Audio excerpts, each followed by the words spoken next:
Hello! I hope you're having a wonderful Monday night. I hope your week is starting off fine, and I hope that you aren't being pelted by the gods of the sky with overpowering floods and rain, like someone might be. So, yes, just in case something happens, we'll start off right now. We'll get it out there in case something goes terribly, horribly, horrendously wrong tonight. The Midwest is currently being pelted by a giant thunderstorm, and a lot of water is falling from the sky. I mean, a ton. Like, my driveway had standing water in it at a level I've never seen before. Lightning, thunder, kersprow.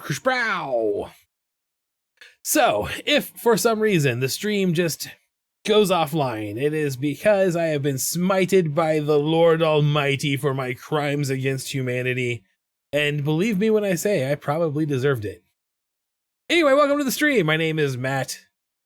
I am Taco Viking. We draw stickers, doodles, and coloring books here on the stream.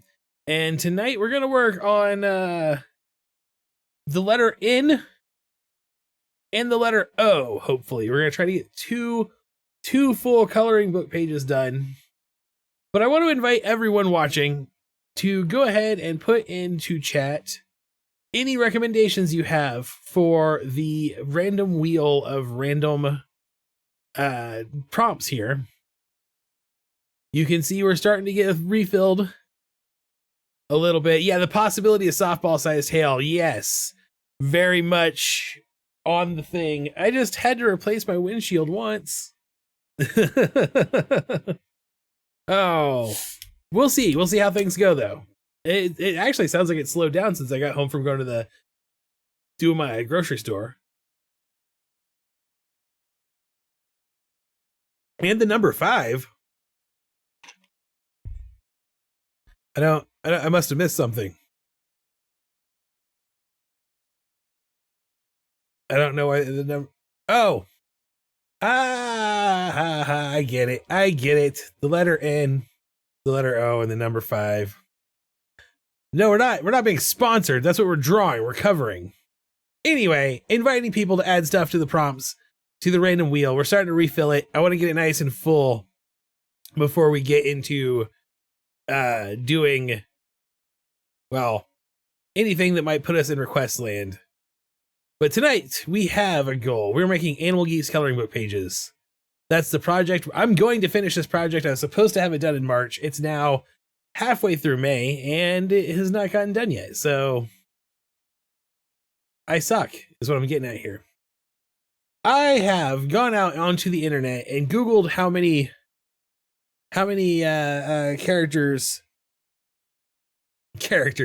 animals start with the letter N, and I narrowed it down to some good ones.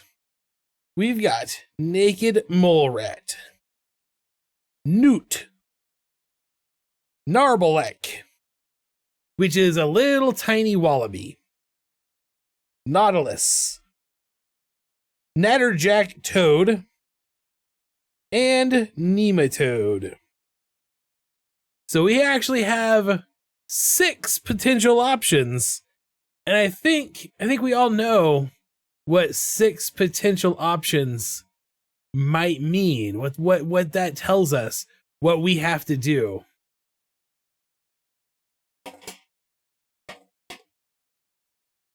It'll involve me going to the other side of the desk real fast. I'll be back in just a second.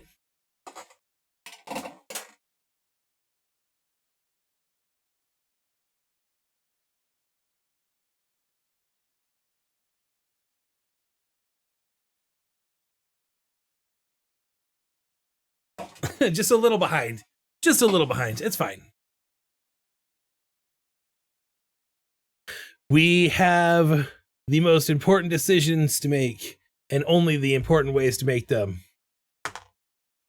I rolled a number 3. Whoa. Nabarlek. So like I said, narwhal.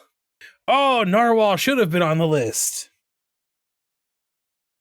I suck. Narwhal should have been on the list. It was not. I think narwhal might have been the original one I had picked. Here's the thing is I actually had at one point, I had all 26 animals and the thing that they were going to be doing planned out. And they were put into a notebook. And I have no idea what happened to that notebook. So I'm just going to keep trying to moving forward. Just keep swimming, as the fish might say, right before they get eaten by a bigger fish. And I'm going to come over here, and I'm going to grab an image of a Nabarlek. Images. Because this is, when you think kangaroo mouse, I think a Nabarlek is what you are thinking. I think that's the actual animal. So I'm just going to toss this here in my downloads. And I must have removed the image source that I had built there. We'll bring it up here so everyone can see it. Downloads. This is the critter that we're going to be drawing. Right here. Actually, I'm going to put him over here where he's not covering up chat. There we go. That's our Nabarlek. That's what we're going to be drawing. But we need to give Nabarlek a hobby. Or a career. One of the two. That's the thing. That's the thing with the coloring book, is they're not just animals, they're animals doing stuff. And I like to try to be alliterative when possible, but it's not a requirement. But one thing I could do to make life easier is careers that start within. Hobbies that start within. Now, obviously, some of the best animals so far have not been alliterative. We have a dung beetle that collects soaps, for example, is a great one. And the electric eel that is totally an EDM music person is the best. With the Skrillex hair. Although, conspiracy theorist Moose from the most recent stream is just mwah, chef's kiss. So all of those are things. Those are things that have all happened. All right, let's see. We've got Neurosir, no. Notary Public, no. Neuroscience, there's a lot of neuro. I'm going to rule out brain surgery because I don't want to have to draw a brain. Network engineer. That's possible. Network engineer is a possibility. Ninjutsu is also a possibility. Do like a little Nabarlek do a ninjutsu. Napkin folding. There's a lot of hobbies that start with the letter N. Nordic skiing. New media art creating. I think I'm torn because a ninja would be fun. I'm doing it. I'm doing Nabarlek plus ninja. We're doing a Nabarlek ninja here in the coloring book. I think it'll be fun for the kiddos to color also. And by kiddos, I mean mostly probably people in their 20s. All right, so let's go ahead and turn on our grid. I like having a grid when I draw. Makes my life a little bit easier. And let's see what we can do here. Do a little. I'm gonna try to sketch in a pose first and then turn it into our animal creature. That's my goal. So maybe like, I don't know, what kind of ninja do we want here? Ooh, oh, I'm taking this. I'm going meta. I'm going a step further.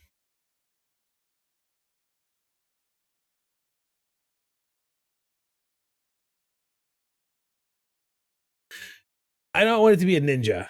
I want it to be a person who loves ninja movies. Because I love ninja movies. Let's face it, ninja movies are rad. And specifically, I use the phrase rad because I don't think they've made a ninja movie since maybe the early 90s. We need more ninja movies. If we're going to be rebooting action series from the 80s, let's reboot American Ninja or Kid Ninja.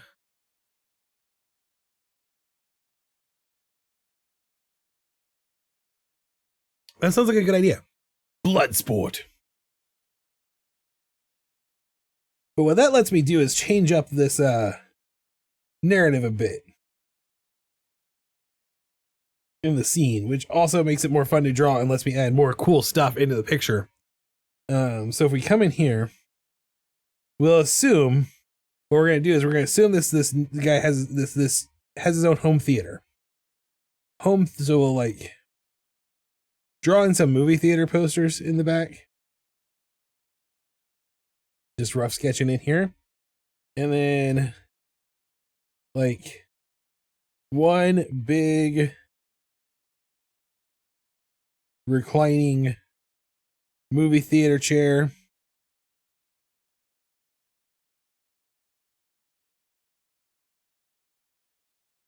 Like so. Yeah. This is rough. I'm gonna have to clean this up. 3 ninjas all grown up.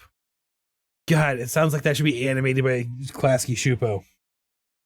But don't let anyone animate Klasky Shupo shows anymore. Oh man. They tried to do, I'm gonna go on a rant now. Not too terribly long ago, they rebooted Rugrats using CGI.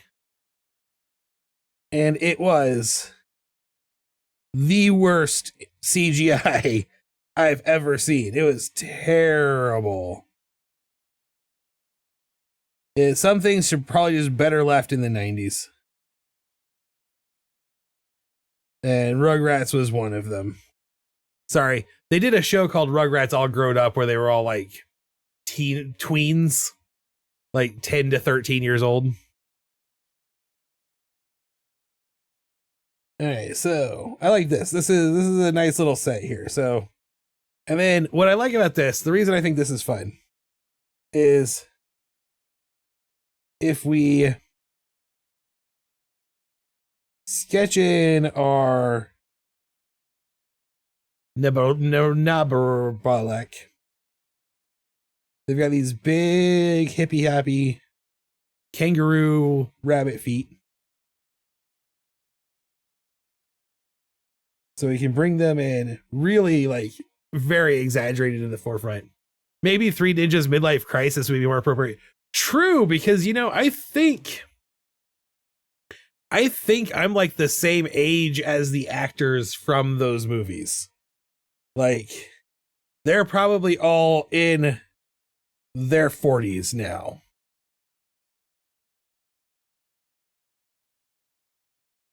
And a little torso with a little belly. Head here. And then I want to cone down like this. Actually, that cone should go up. This is not a good position on the face. If it's watching a movie, it should be turned head up like this. Right? So we get a little nose like here.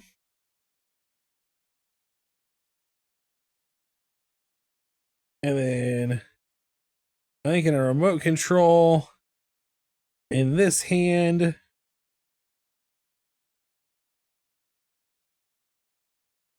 And a ninja sword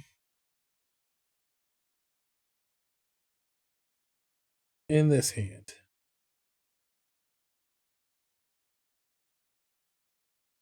Maybe like got a big drink.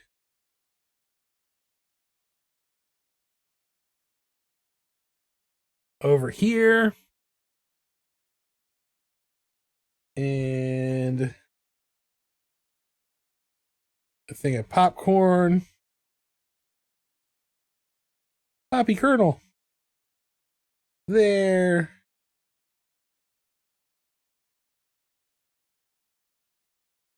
And then we'll do like a ninja headband.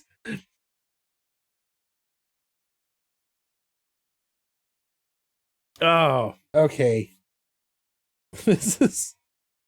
Here's again my secret. My secret's what makes good art. If you make yourself laugh while you're drawing it, you're gonna make other people laugh. Maybe not everyone, but enough. And the people who don't laugh weren't gonna be your tribe anyway. So you just, don't care what they think. The people who are gonna laugh, they're gonna love it. They're gonna really get it. And they're gonna be the people you want to cultivate friendships with. All right, but $64 million question. I have to ask this question every time I work on an Animal Geek. It's incredibly important to me. How many fingers does a log have?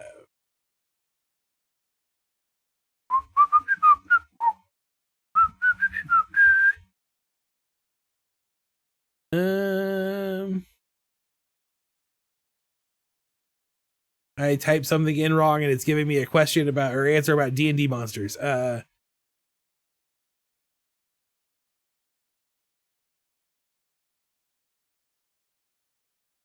Nabarlek has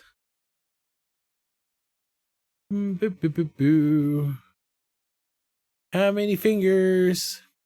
I know that it's a wallaby from Northern Australia. How many fingers does it have?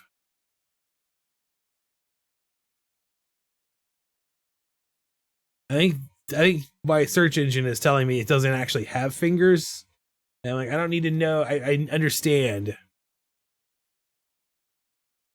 Maybe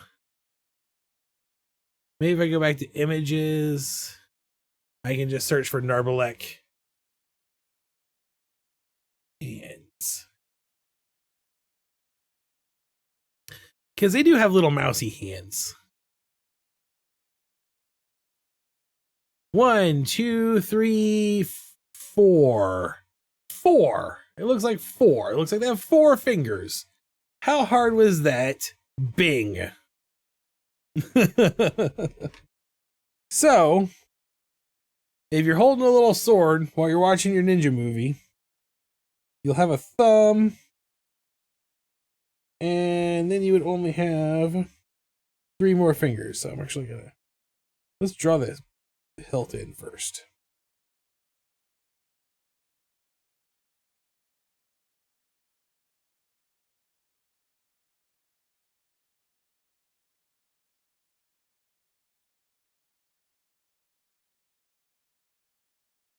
Someone commented recently on one of my zombies that apparently they don't know how to hold a blade, and they thought they did. They told me that zombie holds his sword wrong, and I was like, dude, you don't even know. Don't even know what you're talking about. Like, zombie holds his sword exactly the way zombie should hold his sword.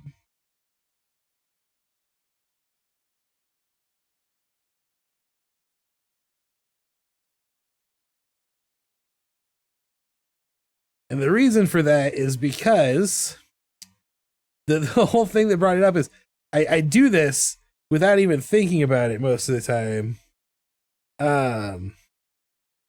When I draw someone holding a weapon the way they are supposed to hold a weapon, especially like a sword, I put their thumb out. So like this instead of bent under, like that. And a lot of people don't think this is correct. They think your thumb is supposed to bend like you hold it like a club. Like that's not how you hold a sword. Jerks. peeve of mine. I wouldn't call it a pet peeve because I don't like it. I'm not cultivating it. It's healthiness.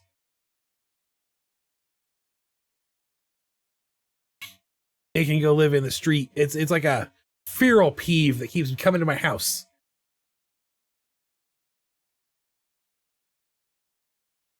That's what it is. All right, I'm gonna come up here.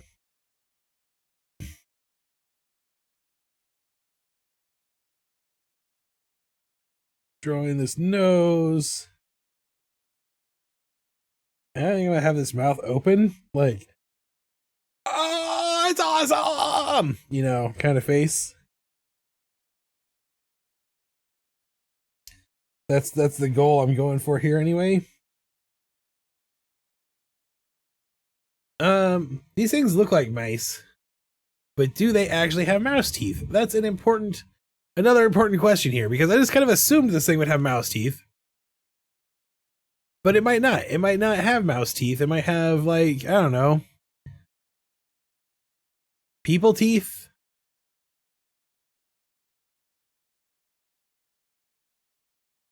I'm having a hard time finding a picture of one with its mouth open, actually. Nabarlek mouth.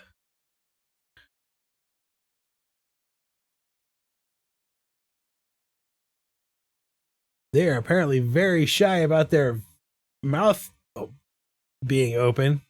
Oh, that one just got a tongue sticking out.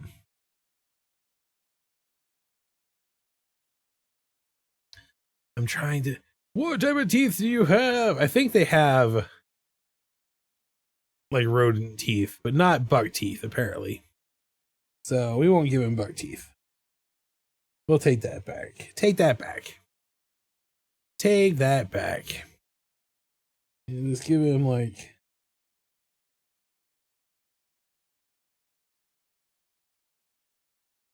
that.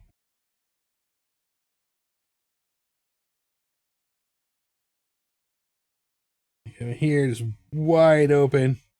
Super excited eyes.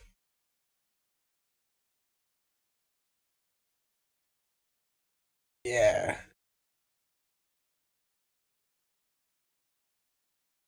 That's pretty good. And they've got little furry jowl areas here that go down into their eggly bodies.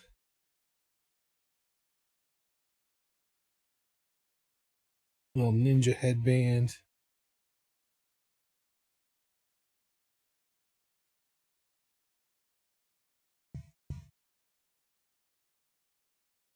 This is looking a little more like a dog than I intended to, but trust the process.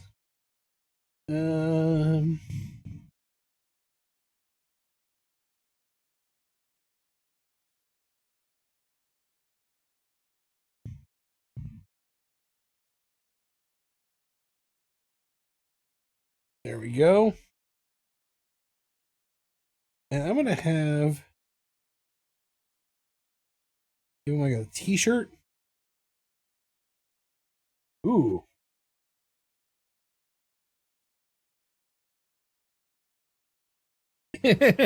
So I think I've told everybody that watches the stream, I've been door dashing in my days that I'm not streaming or at the market, and I've enjoyed it quite a bit. Like, I've had a good time doing it. Driving around listening to podcasts has always been one of my, like, preferred relaxation pastimes anyway. So, like,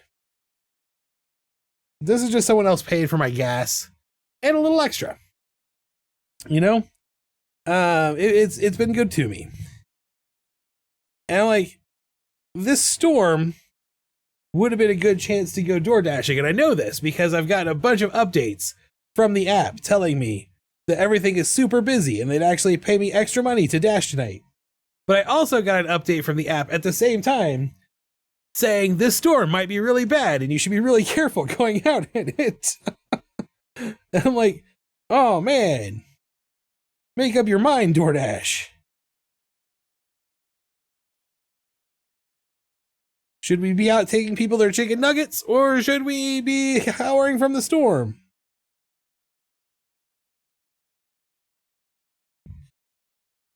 Big old giant feet. And then I'm actually gonna come up here.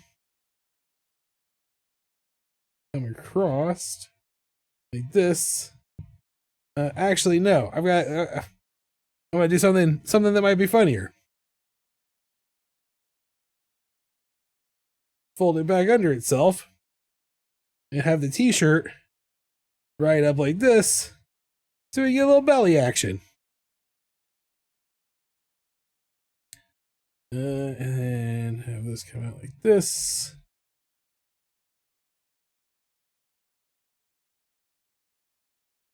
Little thumb.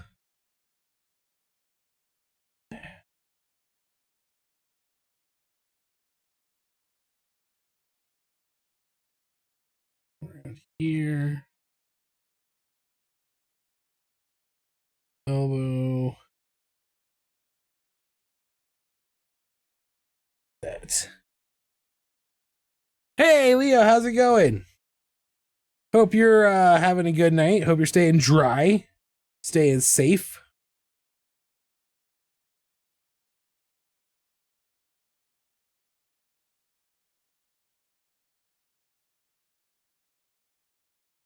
I am drawing a Nabarlek ninja movie fan. Definitely staying inside, though. It appears to be almost past now. Yeah, it keeps coming in waves, though, here. Like, I can hear it. I have the door leading out into the garage side of the office open, and the windows on the far side open. And this window partially open, but not enough for rain to get through, just enough to, like, have some fresh air blow through. And I can hear it out there, like, picking up and leveling off, and then picking back up and leveling back off again. I'm gonna add the popcorn bucket back in here.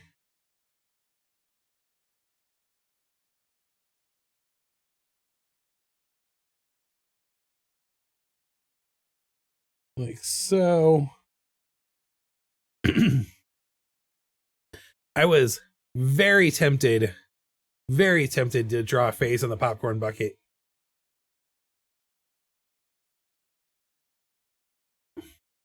But, you know, moderation. All right. So this is our guy. I need to draw in the rest of this chair, I think, as part of his art, instead of part of the background art. So that's what I'll do.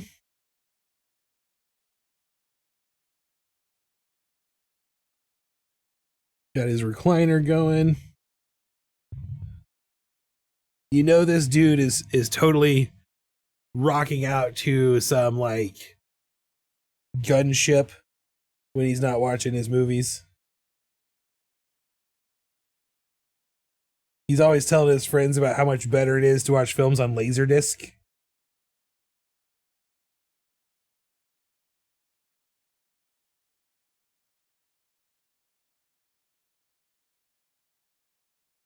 I don't even own a DVD player anymore. I do. I own one DVD. I own All Real Monsters on DVD. I picked up a copy last year so that I could pick up a copy while it was still available. And I don't even own a DVD player. But that is one of my non-pressing goals. Like, you always have pressing goals, and then sometimes you have goals that you like, nice to haves, but aren't really gonna happen anytime soon. My non-pressing goal, one of those non-pressing goals right now, is returning to physical media and having DVDs and CDs again. Oh, this is totally leaned. Need to straighten that. There we go. I like this quite a bit. Oops.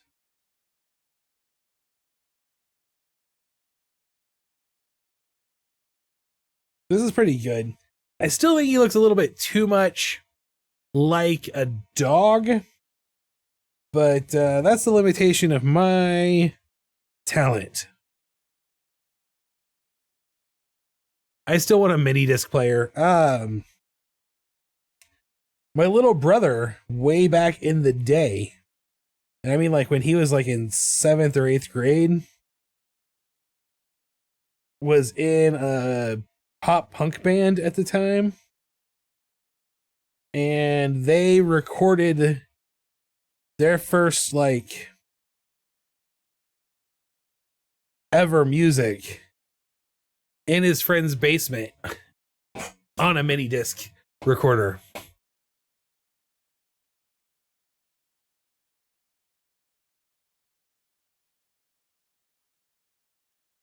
That's Maps for Martians here on Twitch. If you ever see him online, he doesn't stream very often anymore, but when he does, you can totally check out his music.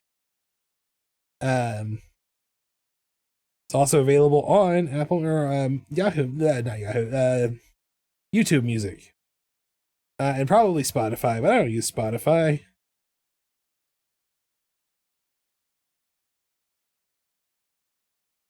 I'm an adult. I don't use Spotify. Spotify is for the children. You got to be under 30 to use Spotify. That's like a federal law.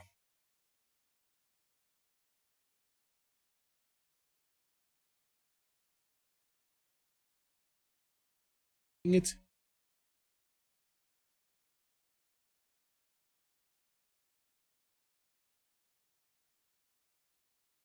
All right.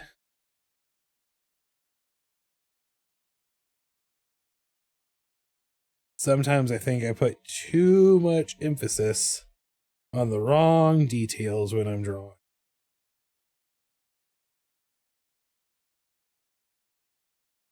It's one of those things. This is where I'm at in my journey as an artist. Because everybody's in different places in their journey.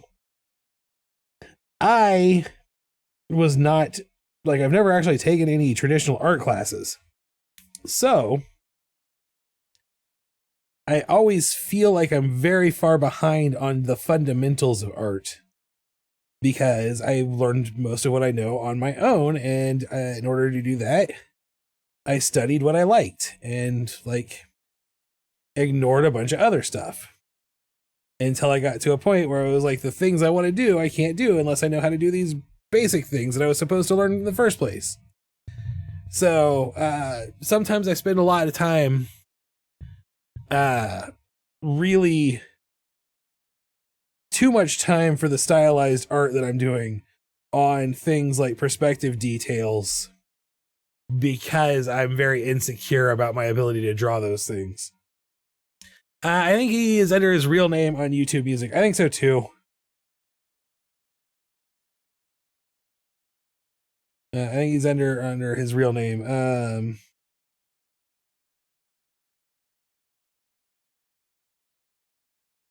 I probably have a link. It wouldn't be too hard to get my hands on.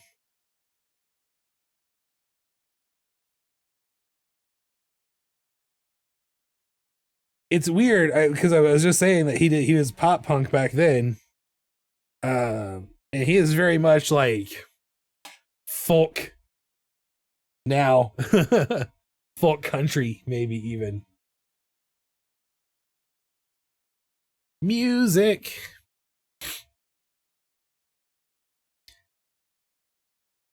He plays a lot of acoustic stuff.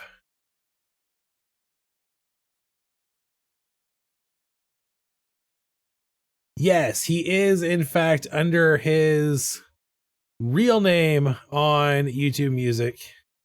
And I will grab this link and put it in the chat.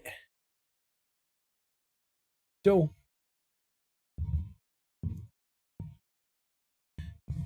if anybody wants to check it out.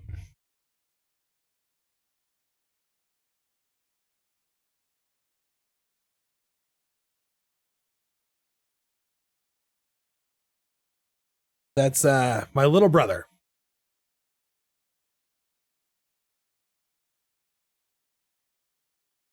Like I said, he's on stream or on Twitch as Maps for Martians. He used to stream a lot, but his Twitch account got hacked, and he had to start a new account, and just kind of lost his interest in doing it after losing all the momentum and had to start over. So I don't know if he'll ever really be back to streaming again, but you can definitely check out his music.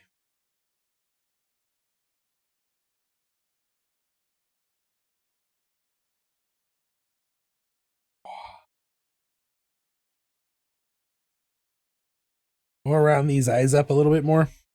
I made a conscious decision last year when I was drawing Daily Zombie. The Daily Zombie would have more squared features in general, like his fingers and toes are very squared off, his eyes are very squared off. Just like the decision I made in the art style process for Daily Zombie. And the intention was to like have that be a thing that separated him apart from other characters. And what it has done is it's made me draw so many like squared off eyes that I kind of naturally do that sometimes, and I have to be like, wait a minute, I don't want this character to have squared off eyes. That's zombie thing. I thought it had passed. Suddenly it's scary dark and the rain is coming down like crazy. Okay, so I went and got soda earlier, and it was the same thing. I thought, like, for the most part, the rain was over. It had come in, we'd gotten some rain, and it had died off, and it was barely raining at all. And I drove out to the gas station and got inside. I made my full purchase. It was on my way home when it just started coming down like the Dickens.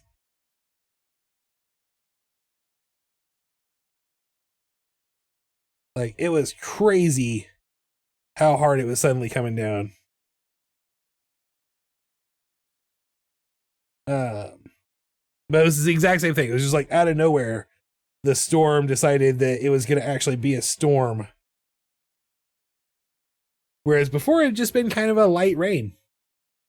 And I was like, I don't know why everybody's making a big deal.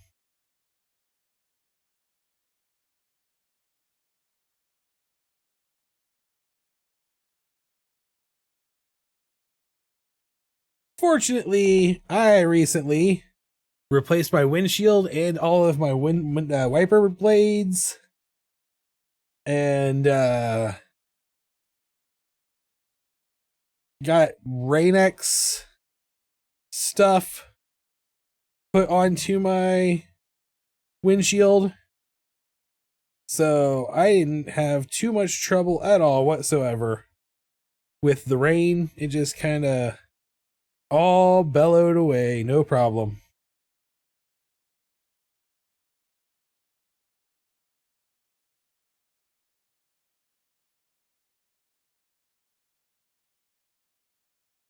So I put this animal on my list.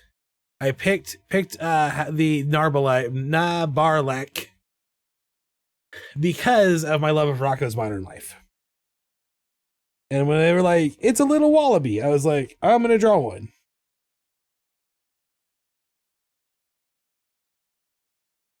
And then, of course, it just won it must have been fate because it won the die roll.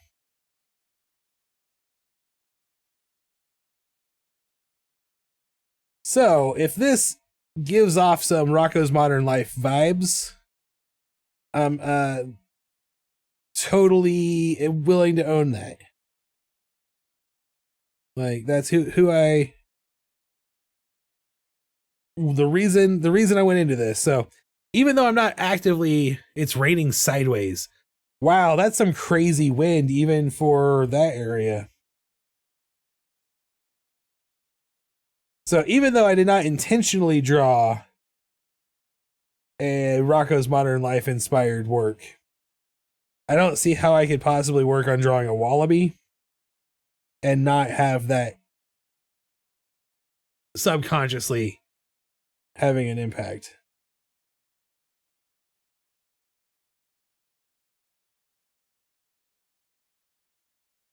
I realized when I was doing this sketch, just now I realized this.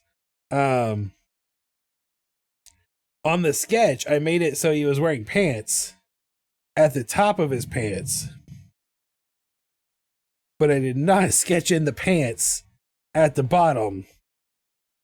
So I've got to make some decisions in the inking process now, which is fine. I would rather make them earlier, but you know, sometimes you make changes. Sometimes you gotta correct mistakes. It's all part of the process. So I have to figure out exactly how I want to handle the pants situation.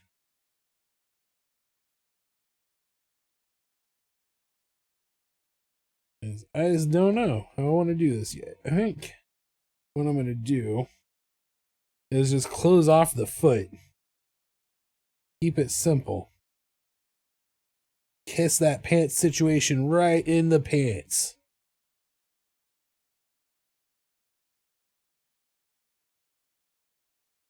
And then actually, I think I want to change how I'm doing this again. I'm going to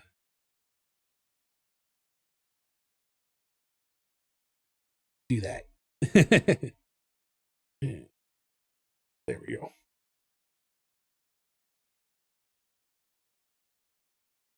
Rainings. I haven't seen rain that heavy in a long time. Like I said, my garage just inside the door to the garage and the driveway usually floods a little bit, gets some standing water just about any time it rains. It's just a poor, we have bad drainage in that area. But since it doesn't really affect too much, haven't worried about it so far. Like it hasn't been a priority to get it fixed. But it was like flooded more tonight than I'd ever seen it before. So if we're gonna keep having rain like this, I'm gonna have to get that drainage figured out somehow.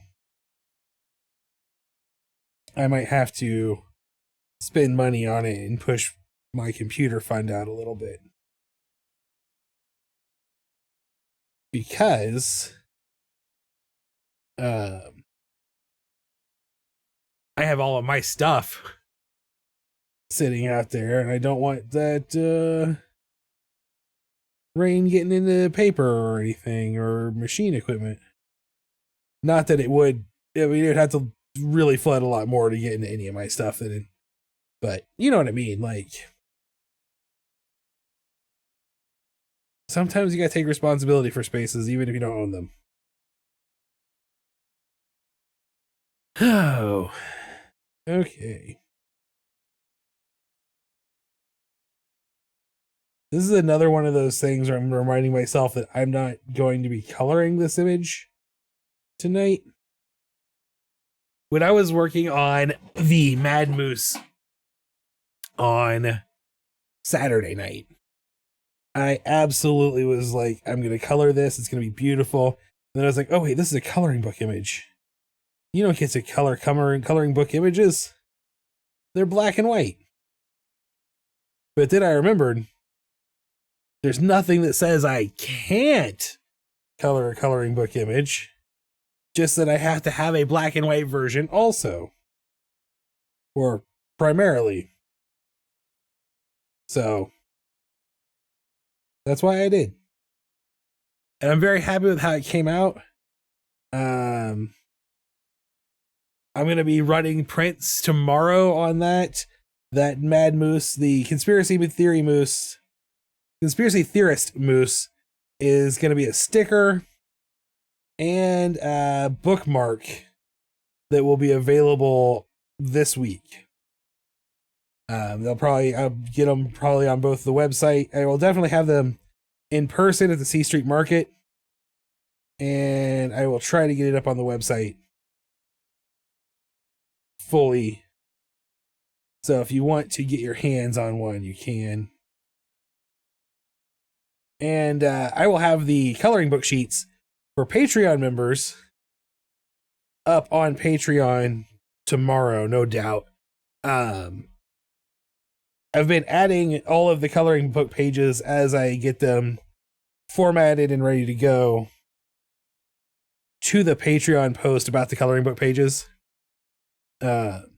All paid members of the Patreon get access to PDF files to print these out and start coloring them whenever. They'll have all of them. That's all paid tiers. So even the $3 tier that doesn't get any physical products gets access to coloring book print pages.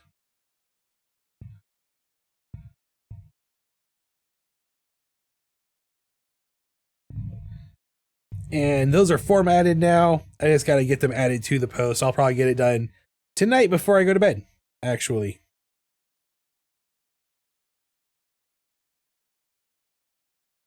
I went ahead and formatted them today while I was doing thumbnails for the VODs on YouTube. And speaking of VODs, if you missed an episode, missed a stream, like you want to see me cackle gleefully as I design a moose conspiracy theorist with a tinfoil hat going insane with his conspiracies, you can head over to my YouTube channel and watch the VODs on there. Where you can also find the daily zombie shorts and eventually some longer form animation once I get the new computer up and running.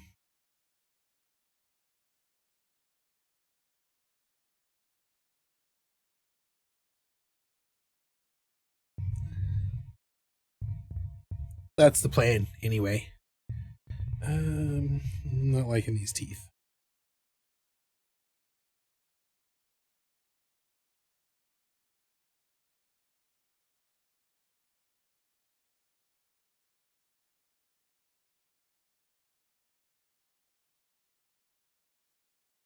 Here. I still don't like those teeth. Do I need the teeth? That's the question. I don't think I do. I don't think we need teeth. I think we'll go like this and just have the tongue. And then theoretically, it'd be up to, no, we'll actually even go and leave that black. It looks good that way. There we go. There is the character drawn in. And I'm going to increase his size, actually.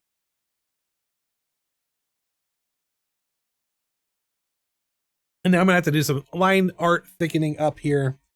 But I will do that later.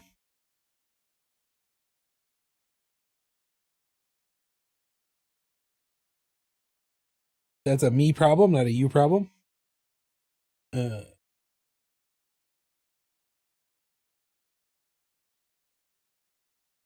Oop.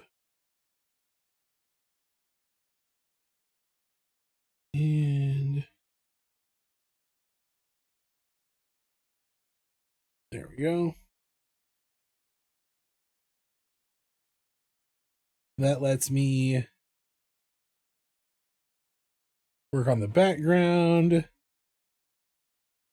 and not have to worry about hiding lines. So I can make you go away, bring you back. And bring you up 2 layers.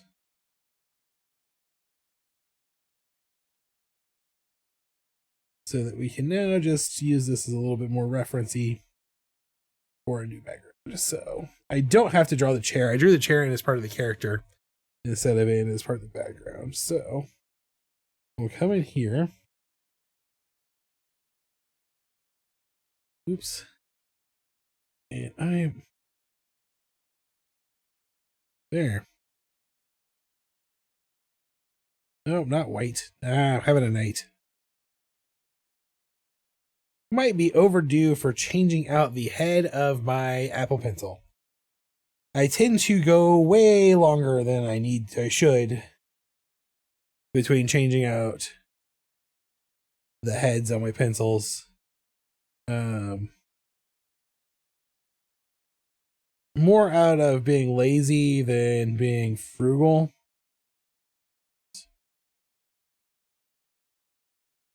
If I do this, it will only slide one direction.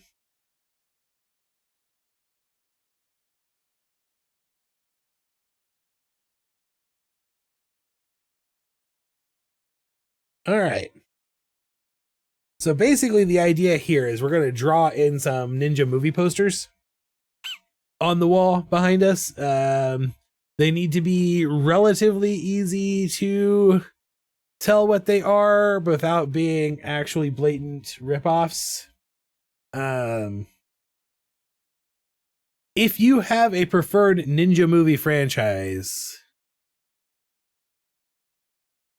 let me know. I'm going to start with the American Ninja movie and start with that poster as kind of the what I'm looking for here, parody poster of choice of the moment. So I'll start with American Ninja, but if you have another 3 ninjas already in there, 3 ninjas, boom, without even hesitation. Okay, so we'll do American Ninja and 3 ninjas, and that still leaves 1 more poster. Teenage Mutant Ninja Turtles. Okay. Oh, this opens a discussion. I'm going to open a discussion. I'm going to posit a theory forward that might not be popular, but I want you to hear me out while I throw this out there. Teenage Mutant Ninja Turtles, not a ninja movie. Don't get me wrong. I love the Teenage Mutant Ninja Turtles movie. The live action movie. Brilliant movie. Just like everything from the late 80s. Perfect. Should not ever be remade or rebooted. It never was, as far as I'm concerned. But I don't feel like the Teenage Mutant Ninja Turtle movie count as a ninja movie. Like, there's just something about like the 80s action ninja genre that I don't feel like applies to the TMNT titles. But I'm willing to be convinced. So if you want to argue otherwise, Bloodsport. Ooh, Bloodsport's a good one too. But is Bloodsport a ninja movie? If we just take all martial arts action films as ninja movies, then all of these things qualify, right? Kickboxer, all of those things, every Jackie Chan movie. So I think we need to break down. This is way too nerdy for this particular live stream. This is the rabbit hole that you can go down. In the 80s movie, he was the rat who studied ninjutsu by watching his human owner, who then mutated into a rat man. That is the 80s movie. He was the pet. So like,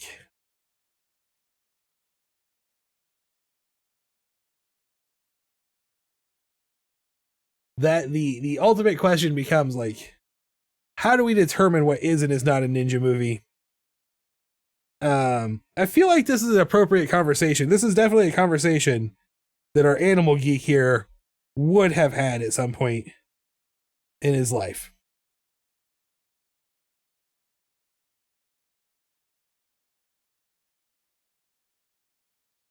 This also feels like it is totally 100% destined to be the subject of a daily zombie video. Hollywood Ninja starring Chris Farley.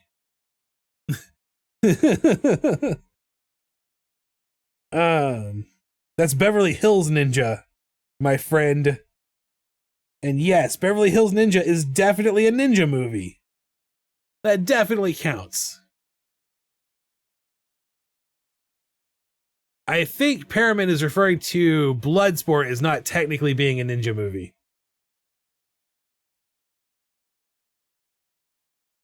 But I don't know that for sure. Let's see, you got a leg coming out like this. Back here like this.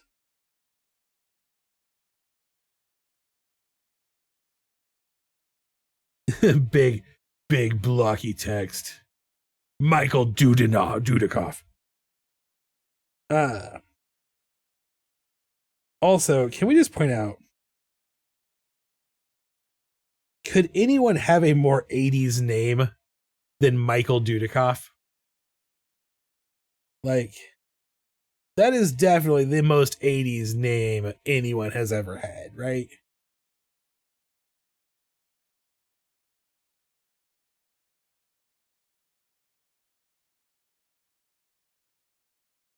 Oops.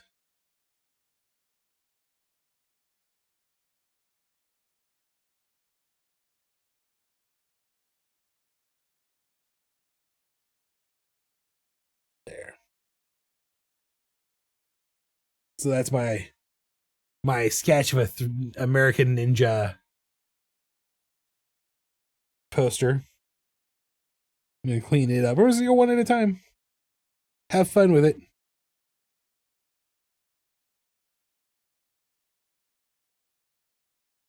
You lower your opacity a little. There we go.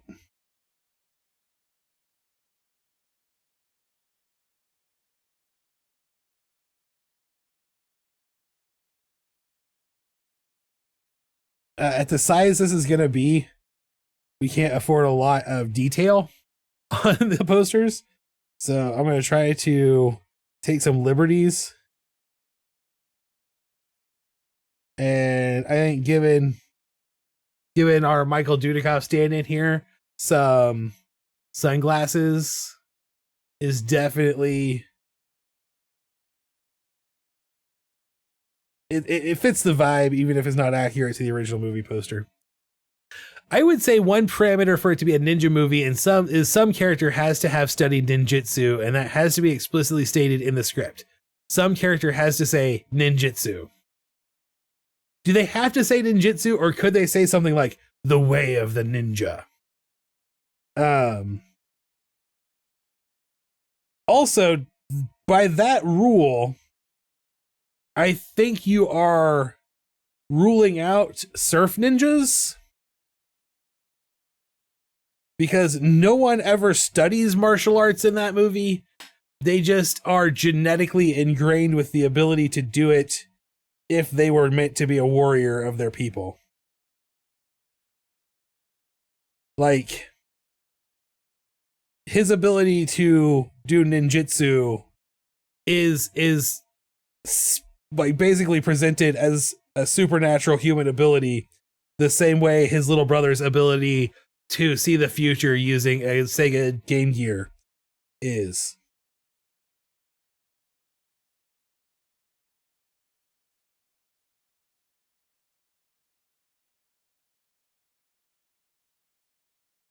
Yes, those are things that happen in a movie.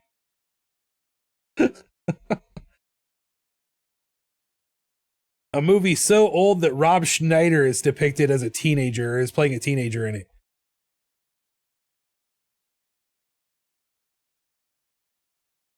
I'm just hitting people in the age feels all day today.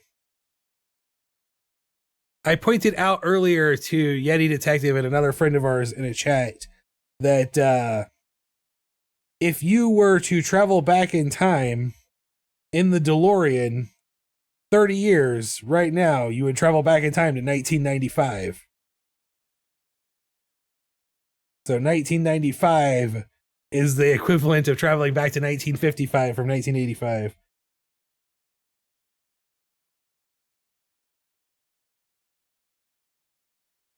I think, in addition to actually saying you have to have, like, it has to be ninjas, specifically ninjas.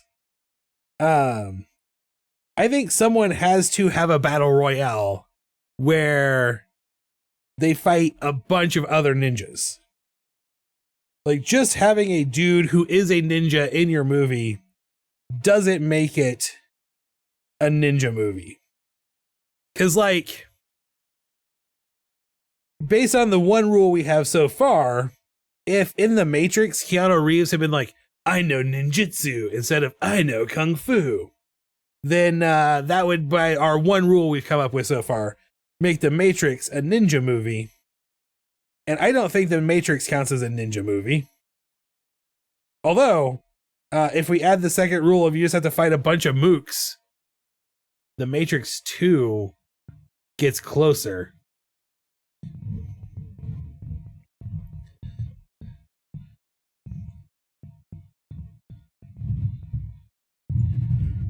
I'm going to call this movie Patriot Ninja.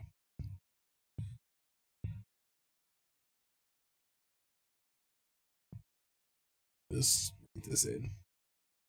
Come down to this layer and just write it in. Patriot.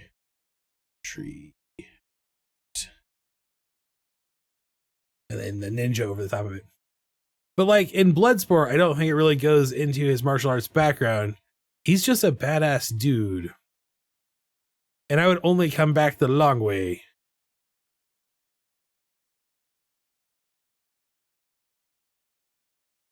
I don't know what your reference is there to. I'm a Fate Ninja fan.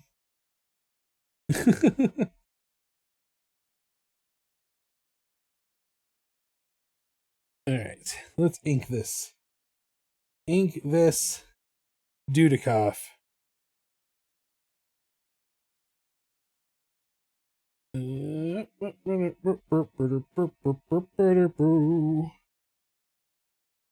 is not holding his sword correctly. Mwahaha. Oh, if you went back in time to 1995, you would only come back the long way. I'm hip. I'm catching up. I'm catching up with what's going on. What if the main character isn't a ninja, but the villains are? Is that a ninja movie like Shaolin versus Ninja? Ooh. See, here's the thing, is I think Shaolin versus Ninja is clearly a kung fu movie. And I think these are two separate genres. So, like, your question you're asking is, are you allowed to be both a kung fu movie and a ninja movie? And,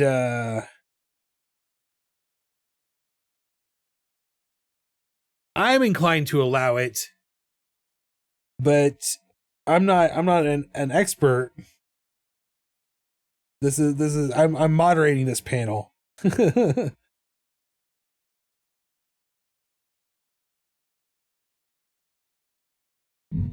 But I personally feel I'm actually torn here. I'm torn here because as a geek, I believe that people should just love what they love and really dive into it and just love it, right? Like, I don't want to yuck anyone's yum or tarnish anyone's shiny, right? But as like a person who has an almost neurological compulsion to categorize things, I feel like purity of the division is important because it's like a hierarchy. Well, not like a hierarchy so much as like a flow through. So like they're all martial arts movies, right? But like then there's subcategories and subcategories. And like for me, that's an important important like aspect of the process. So, like, purity of sub genre is important, but not important enough for me to be like, no, dude, you can't like that if you only like ninja movies. The Power Rangers movie 1995 is a ninja movie. Oh, you're out of line, but you might be right. Unless, again, well, it meets all of the criteria so far that we have required. They definitely study ninjas. They call themselves ninjas, and they fight a bunch of mooks. If I went back to 1995, I wouldn't come back to today with a time machine. I would only get back this way by surviving another 30 years. I'm with you, Paraman. If I had a time machine and went back to 1995, I would just set the time machine to loop me back to 1995 whenever I hit October 2015.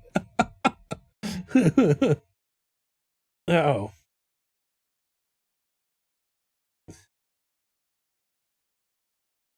But if we're following, here's the thing though, is you got to remember, we're not just traveling back in time to 1995. We're back to the futuring to 1995, which means we are fully allowed to alter the timeline without any consequences to our own selves, as long as we make sure we're still born. And since I was 12 years old in 1995, I'm allowed to alter the timeline as much as I want. And if we screw it up, we get to try again. So, like, yes, it's cool to live back the slow way, but you don't got a hot tub time machine it. You don't have to go the slow route to get the benefits of the alterations of the past, is what I'm saying here.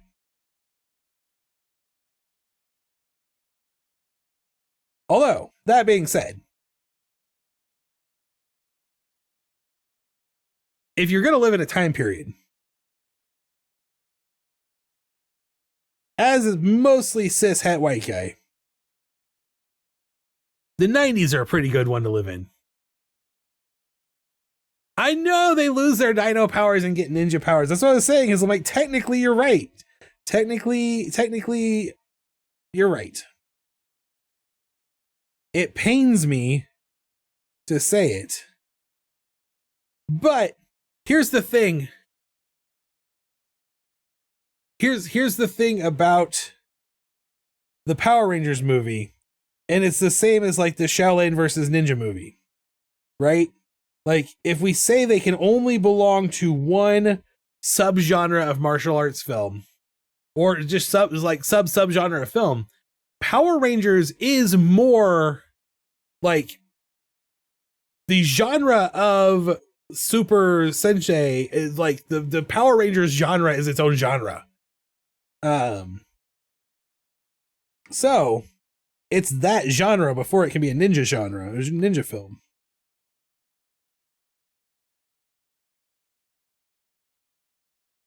Super Senshi.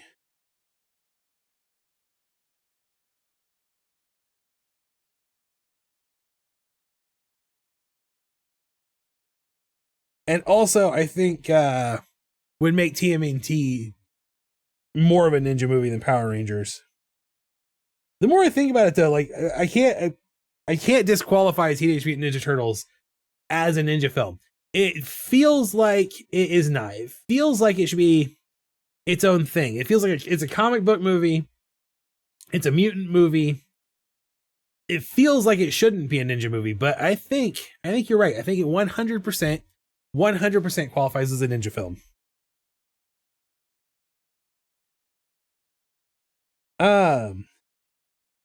I would propose that another aspect of ninja movies, especially 80s ninja movies, is that the stakes, like, are James Bond-esque in nature.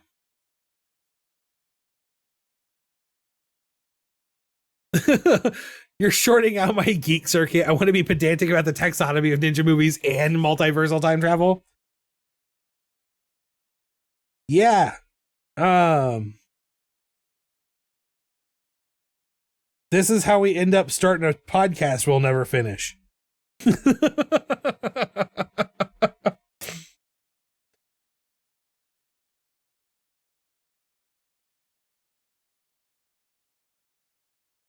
So that's something else I think is required. Like 80s ninja movies were all like big crime boss cartels or like organizations that were trying to take over the world through ninjutsu.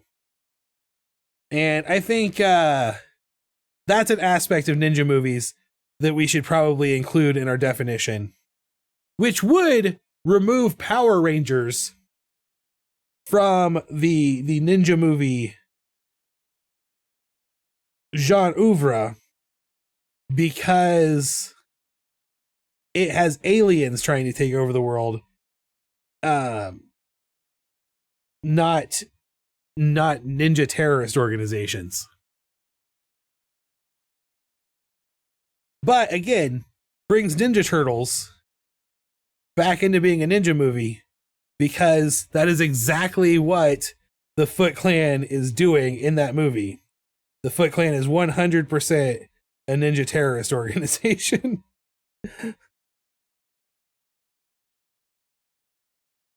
Only a ninja can defeat a ninja.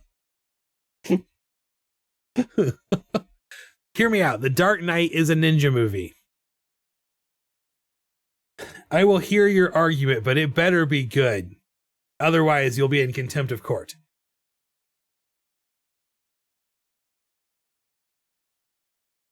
I don't like anytime anyone brings up a Christopher Nolan movie. Except for, the one good one. Memento. No.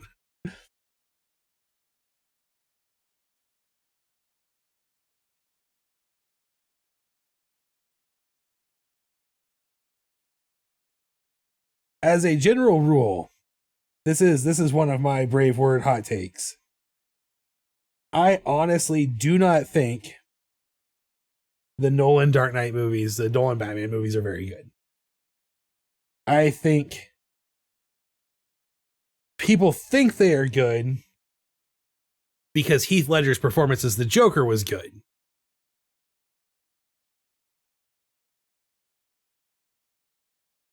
But everything else about them is terrible garbage.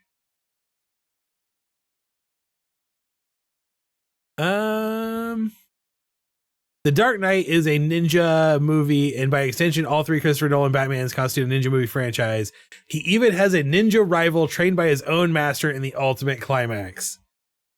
I can't argue against you. You're right. Terrible, terribly right. Reality. We live in the darkest timeline.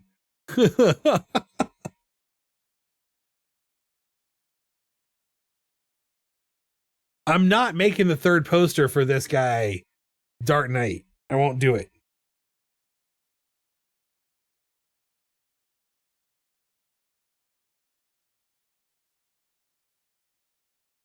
Christian Bale is the worst Batman. The worst Batman. I said it and I mean it. Worse than Clooney.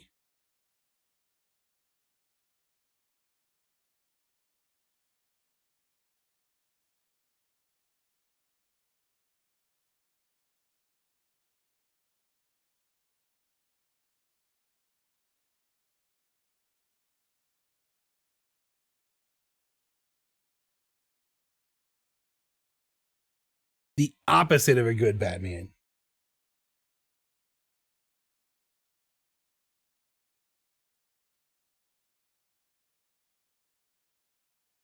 You have to be a pretty bad Batman to be worse than Clooney, or for that matter, Val Kilmer.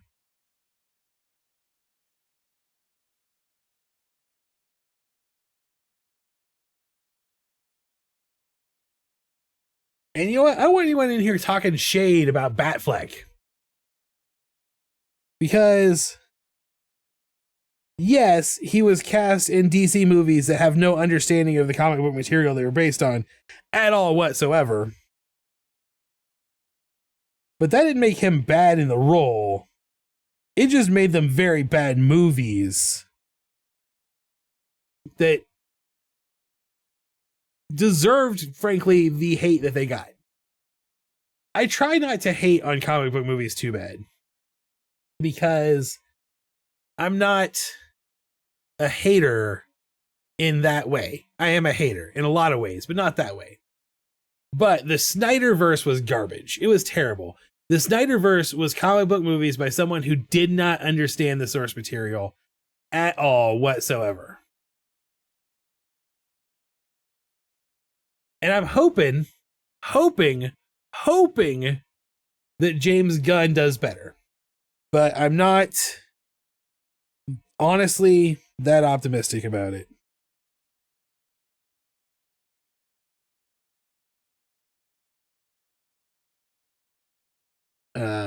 To be completely fair, I think Nolan was trying to put Batman character in the most realistic setting possible for a comic book superhero. And I think he did the best job anyway had ever done it at that time. But also Iron Man came out that year.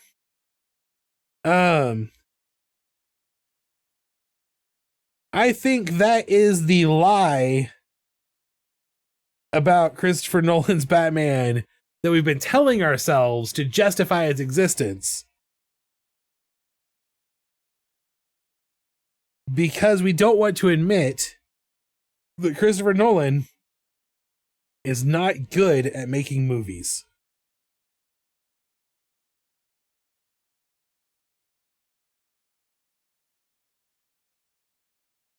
Okay, this is not working the way I want. Oh. Different layer, just so I can move it around.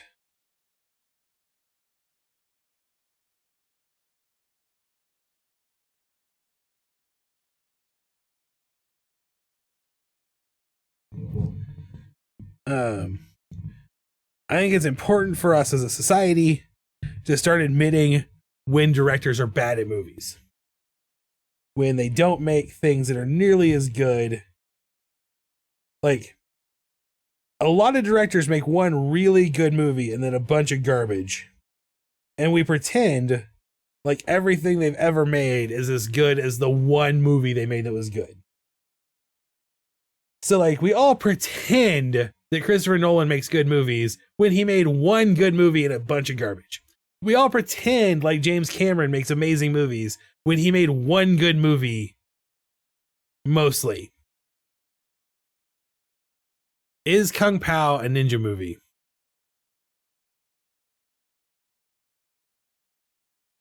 I have to agree with that. Based on our previous discussion, Kung Pao is a kung fu movie with some ninja elements.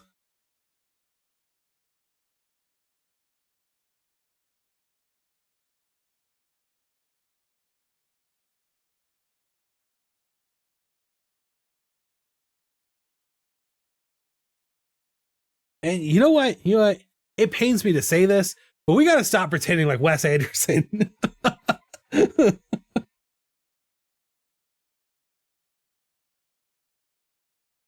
I told you I'm a hater in some ways.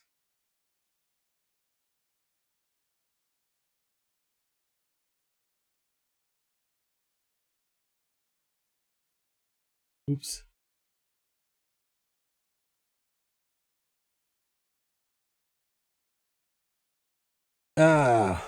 If we're being completely fair, all of those people make perfectly acceptable movies that a lot of people pretend to enjoy for whatever reason.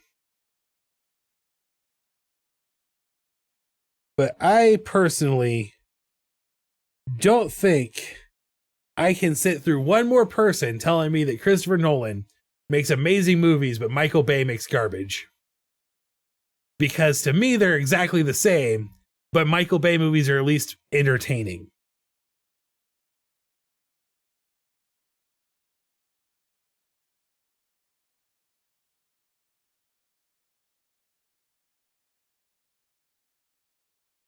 There's our Patriot Ninja poster.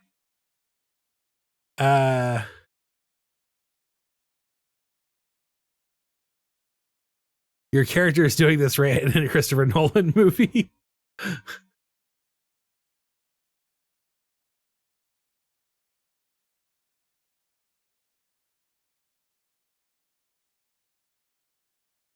Okay, okay. I don't get the references to why it's written backwards. Did Christopher Nolan rip off Twin Peaks? I mean, everything else he made was a rip off. Oh, I went there. Wes Anderson is the only director who can get away with an all-white cast like 17 times in a row with nobody calling it out except for me. um, I think a lot of people have called it out, actually. Maybe not enough, but a lot of people have. The thing with Wes Anderson movies though is he like, you can tell when you're watching a Wes Anderson movie, right? Like, he isn't trying to be anyone else. He's making the same basic flick over and over and over again with the same group of people. Like, Wes Anderson is someone who in high school made a bunch of. Wes Anderson is Sam Raimi, but like highbrow Sam Raimi. He basically started making movies with his friends in high school and never stopped, and people just kept giving him bigger budgets for it. They all have it's not just that they all have this all white cast, they all have the exact same cast. You know? So there's something to that. Anyway, I now have to draw another. I want to go on record as saying this is the second time in about a year that I have drawn a Three Ninjas poster or reference.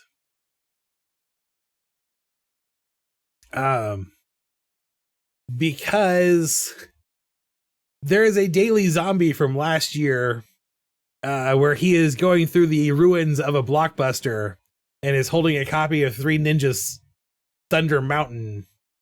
That's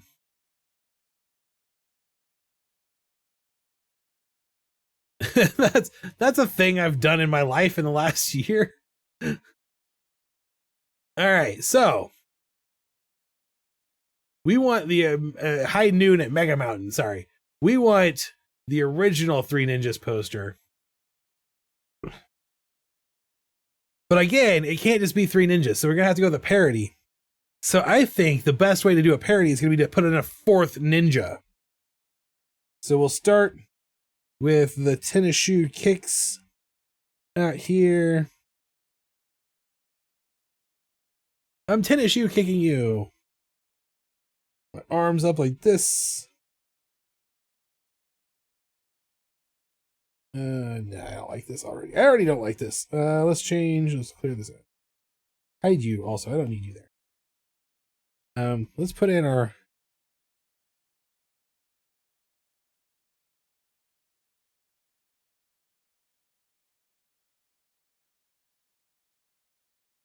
Oh, this is totally gonna. Okay. Okay.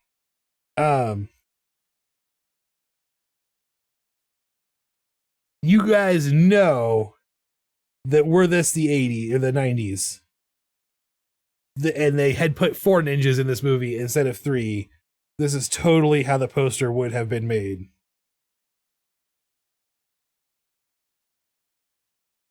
Except for they would have spelled ninjas right.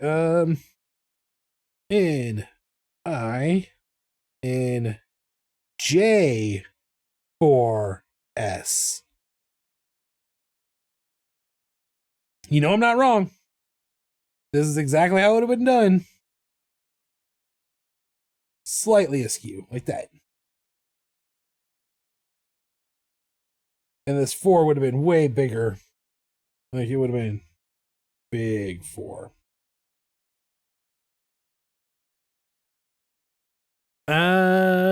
Just came back from putting my wife to bed. Tornado watch has been extended until 3 a.m.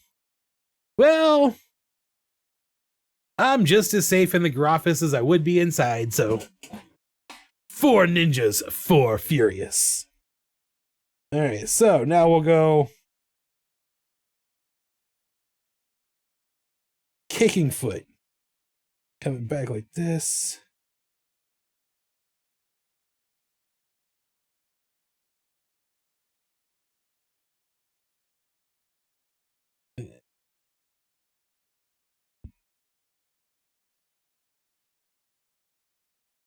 Like that. Wow. Also a kicky foot.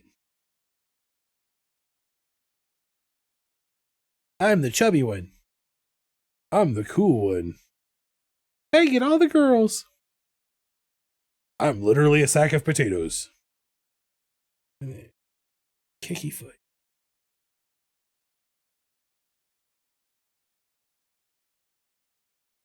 And just in the background guy.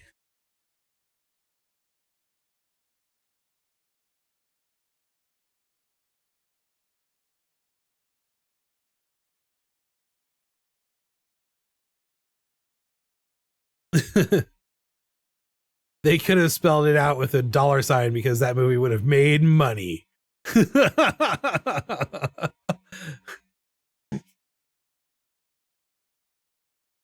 Oh, I feel like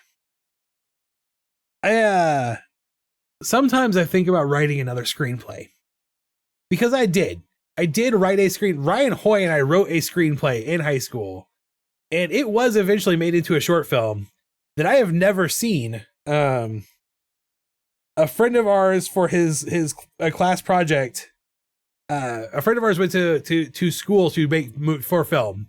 And as one of his class projects, he made our screenplay into a movie. And I have never actually seen that short film. So I don't know if it's any good. I doubt it is. Based on the fact that we wrote the script when I was like 15. And it stars college students.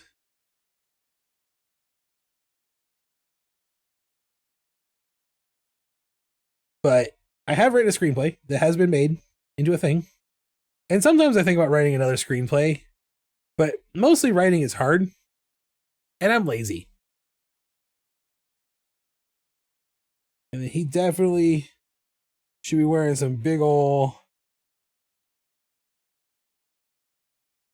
This white kid who is definitely a ninja should definitely be wearing some big old giant Jinko jeans. This is a very 90s movie. Except for that needs to taper off way faster than that. No, like there's the crotch line. Sometimes you gotta know where the crotch line is.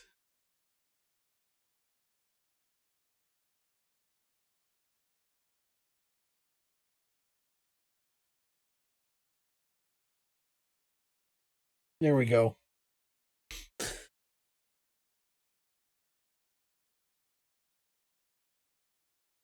Also, I'm just gonna give everybody on a cover of a ninja movie today aviator sunglasses and the same haircut. Just because I think that's funny.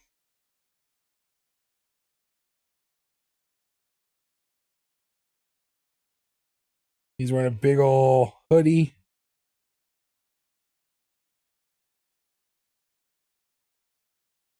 Like,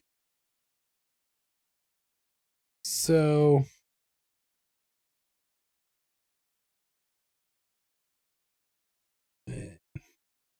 This guy's over here. Oh, kicking it.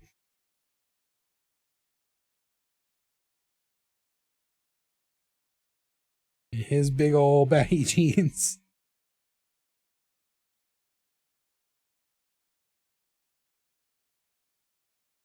The entire soundtrack to this movie is Slipknot. I don't know why they thought doing an entire soundtrack to a movie targeted at like 10-year-olds would be good. But that's just the decision that the production studio made.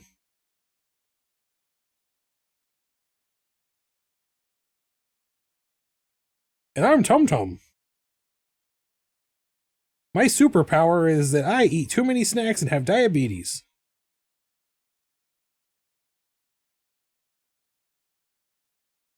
My grandfather might have hated me.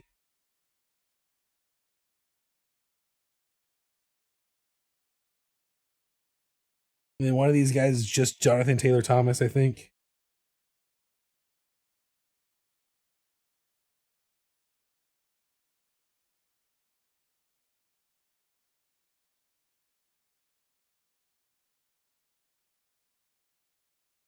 running out of time. I was supposed to do two. I was supposed to do two illustrations tonight. I'm definitely not going to get past this one. I put way too much detail into this drawing for no real reason other than I thought I wanted to do movie posters. They let Slipknot do whatever they want with the soundtrack, but they had Kids Bop re-record it before the release.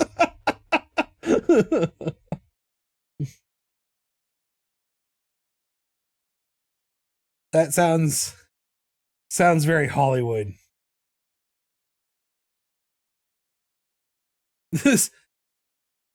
This movie was originally supposed to be a very gritty, grim, dark action film.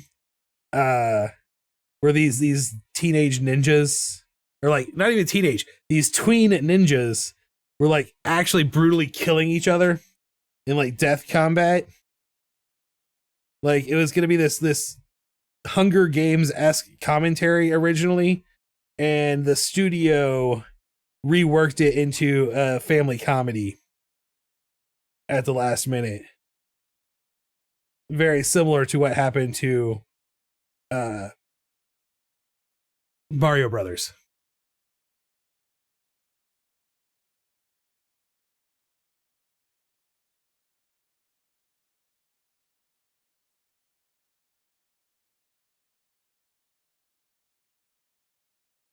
You know we would have gone and seen this movie.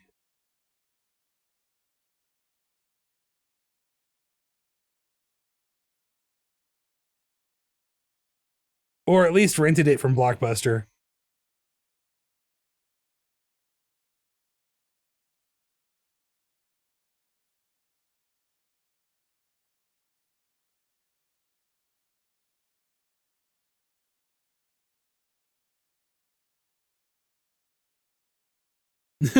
We would have rented this movie from the IGA in Norburn while staying with our grandparents.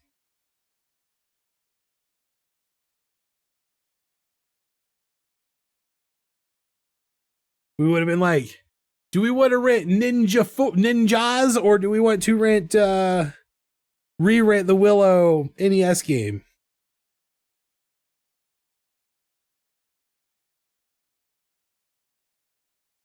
And then just like the Three Ninjas poster, some hardcore drop shadow on these letters.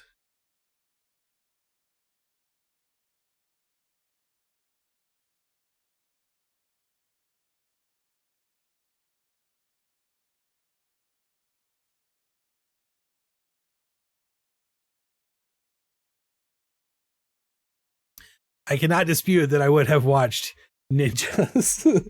Yeah, Ninja $4.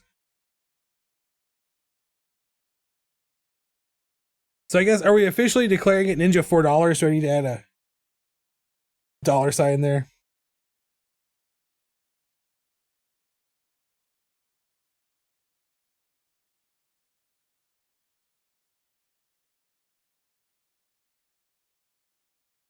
I will. I'm not above making really, really dumb jokes here.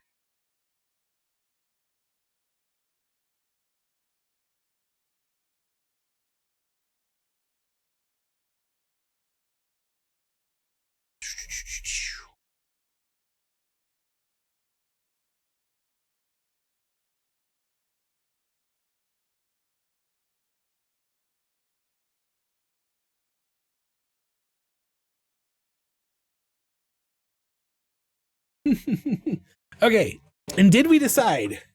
Did we officially decide on the third movie being Ninja Turtles? Because I'm leaning towards a Surf Ninjas parody at this point.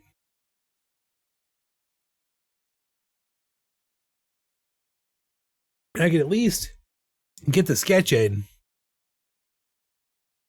I feel like you need to use the closed 4.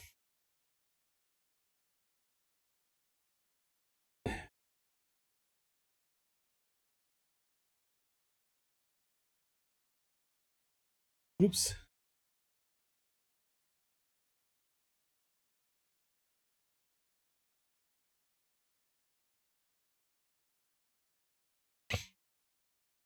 Is that better?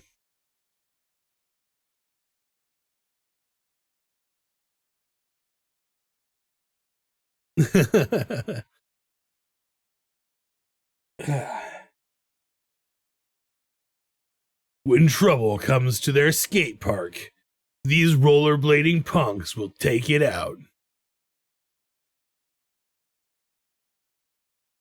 All right, I'm going to go ahead. I'm going to assume that we agreed on Ninja Turtles. You can't go wrong with the Ninja Turtles.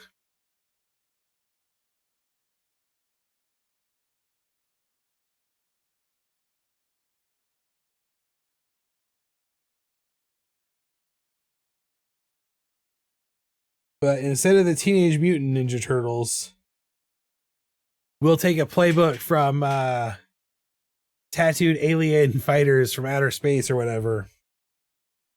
The Power Rangers ripoff where they were luchadors.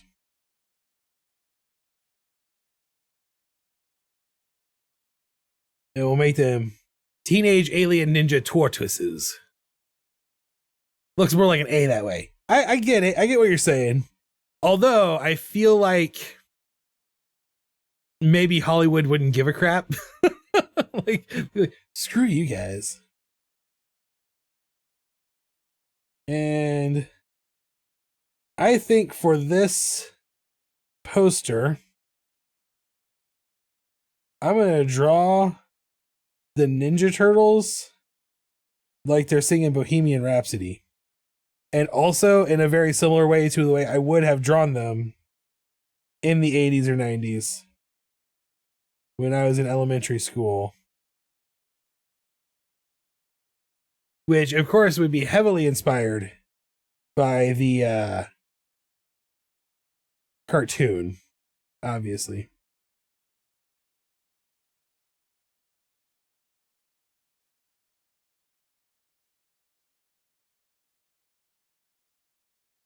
And let's face it, I haven't actually gotten any better as an artist since elementary school, so that works out. I'm going to make you bigger. And the reason I'm... Can they be Teenage Alien Incredible Ninja Tortoises? You just wanted me to spell out taint, don't you? But...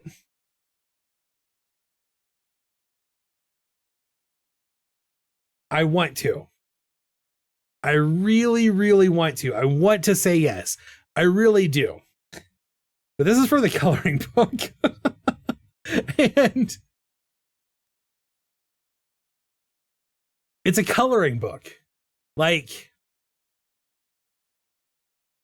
there's a line. Hang on. I'll tell you what I'm gonna do, Yeti Detective.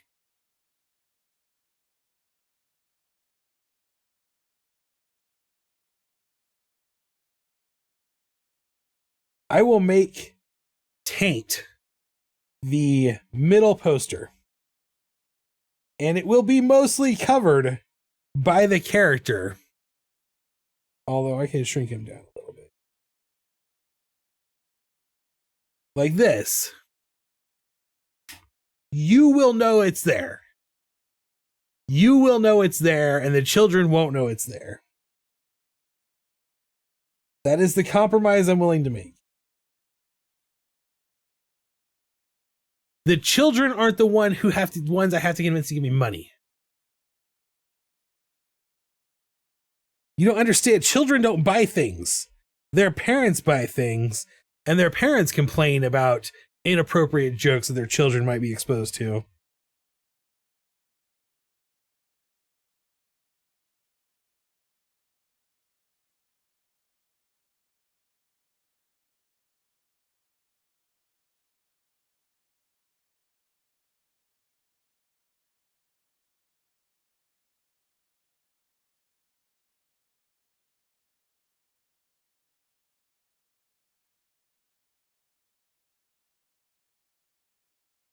Damn, I accidentally did it exactly the way it would have been done in the cartoon.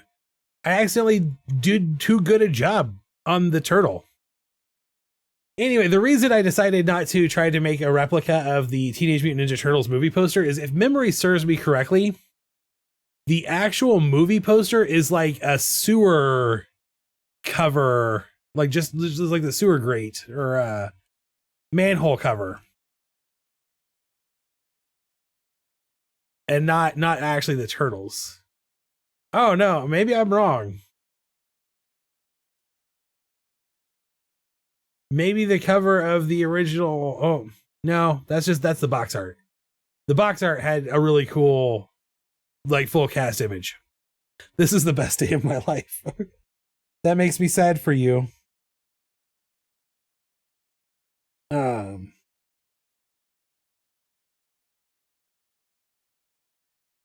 I'll have to figure out how to imply they're tortoises instead of Ninja Turtles here at some point. But I mean, man, you can't. I'm going to go back in time and get a job working on the production of the show with how perfectly I have drawn these Ninja Turtle faces. I joined in time for a TMNT, a TANT. Actually, we've decided that it's going to be a TAINT.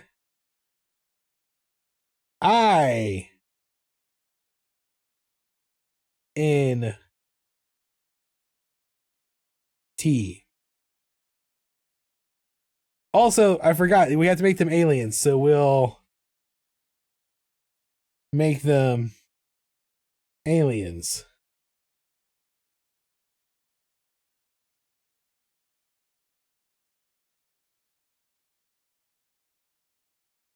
Aliens.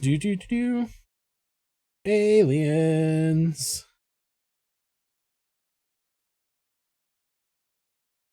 Everyone knows that the difference between an alien and a mutant is antennas.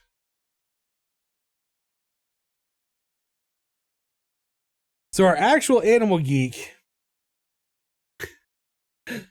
to let everybody like get way back into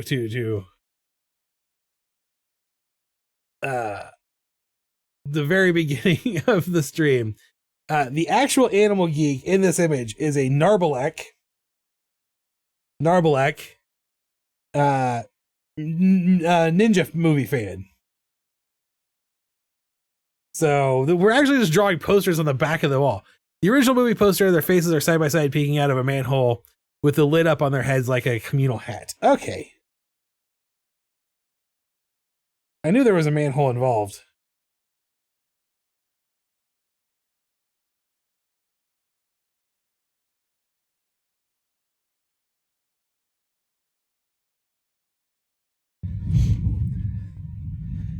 Man, the original 1990 Teenage Mutant Ninja Turtles movie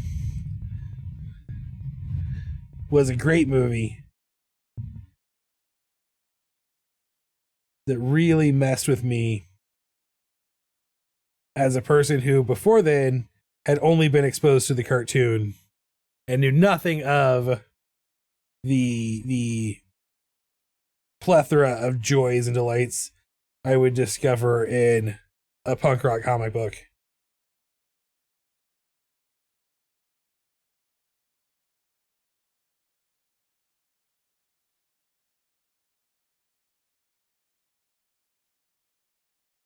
Oh, yeah. This is great. This is a good... I would see this movie, too.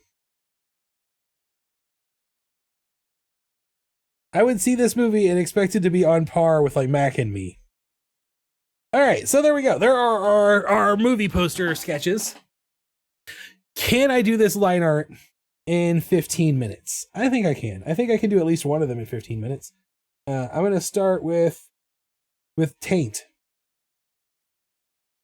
The movie Taint.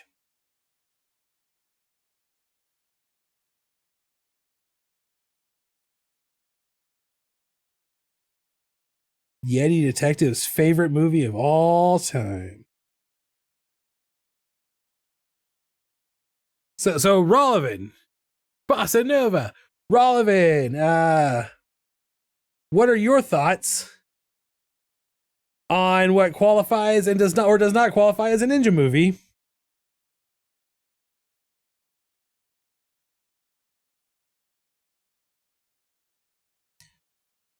Do you have any?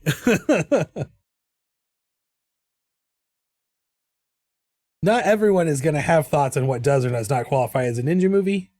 And, you know, that's okay. Not everyone has to. The world takes all kinds. That's even the point of the Patreon this month. Is it takes all kinds of weirdos and wackadoos to make the earth go around.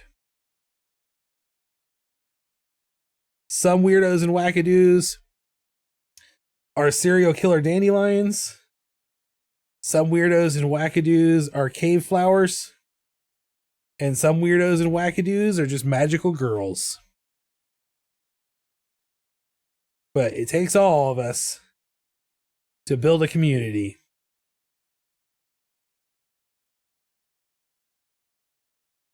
And that's a beautiful, beautiful thing.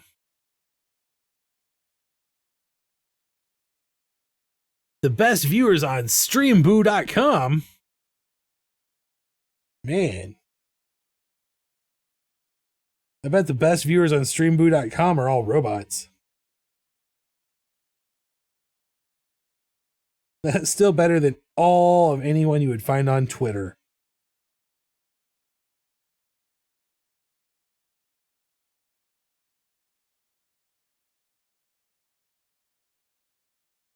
The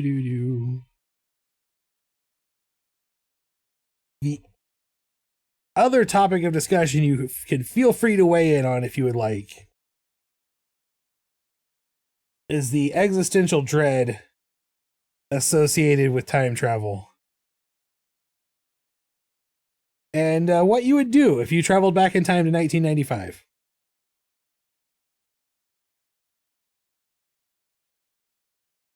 I will state, in our group chat from earlier, I made the rule, no one is allowed to shame anyone who travels back in time to 1995 for not stopping 9/11.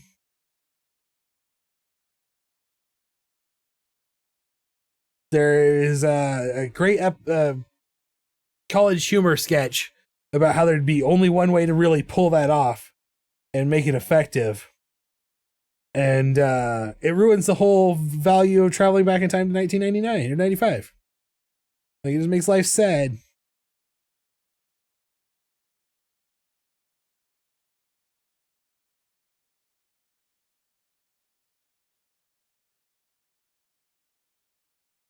It removes all the fun of the exercise.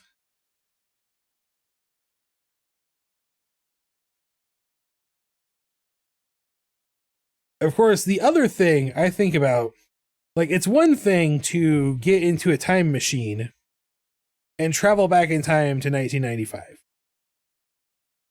The other thing that you got to think about sometimes is not as much a time travel scenario, but like,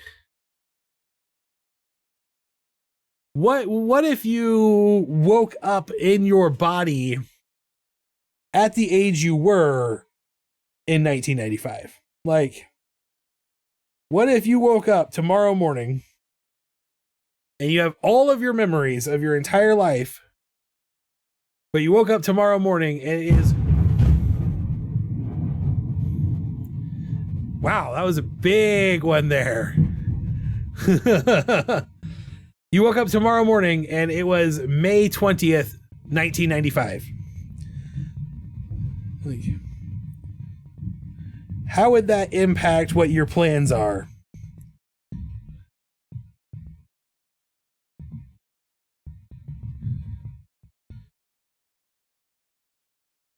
I have to admit,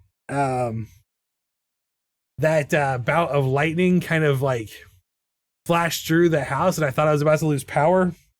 And so I was like checking to see if I only had this still on because it's a laptop and it has its own built-in battery backup. And then that thunder hit and I was not expecting it. It caught me completely off guard. It startled me, but I'm okay. I'm okay. I'm inside. I'm not actually dying in the thunder.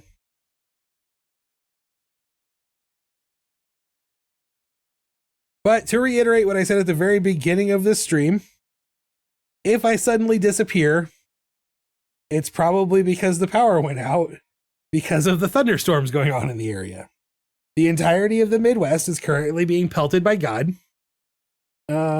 Possibly as a punishment for our sins. And you know what you did. You know what you did. Oh man, what if I time travel just worked that way, where you went back in time in your body at that time? That feels like it would have some Donnie Darko level results. So that is how it works in Hot Tub Time Machine. Is if you existed at that point in time, you go back into your body at that point in time. If you did not exist, you go back in your body as it is right now.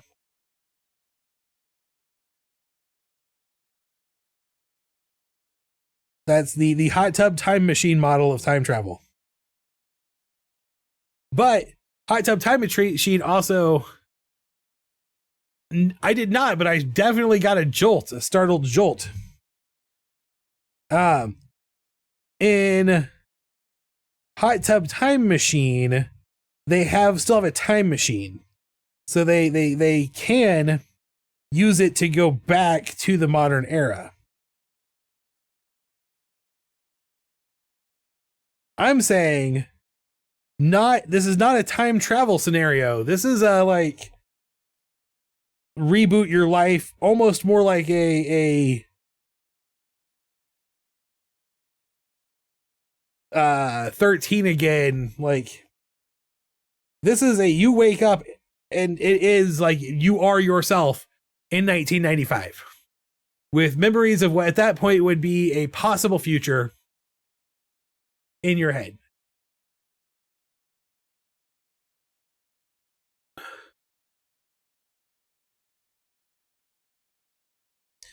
What is the way you handle that? How do you handle that going forward?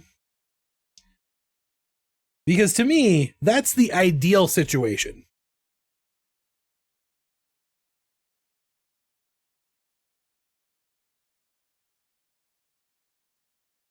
That's the one.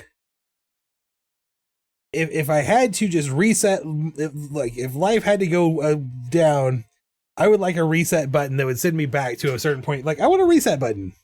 I wouldn't mind being able to be like, I want to restore my last save state from 2004, you know?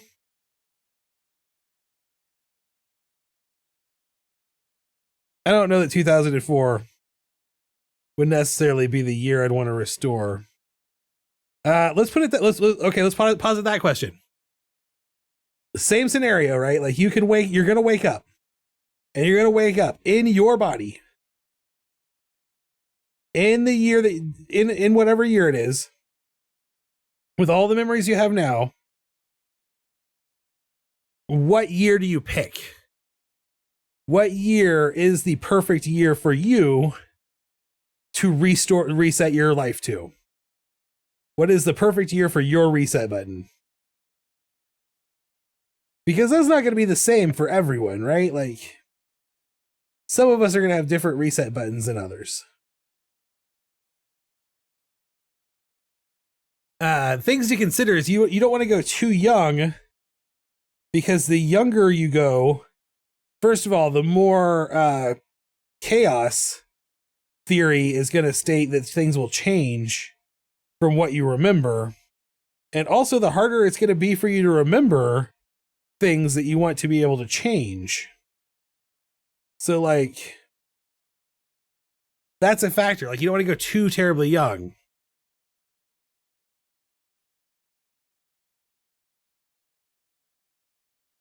Immediately past the GED emancipation from the coyotes of the Ozark woods that raised me.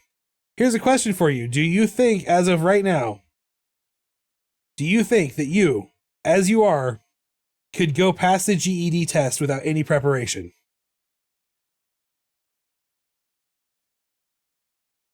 It's been a very long time, since you were in high school. And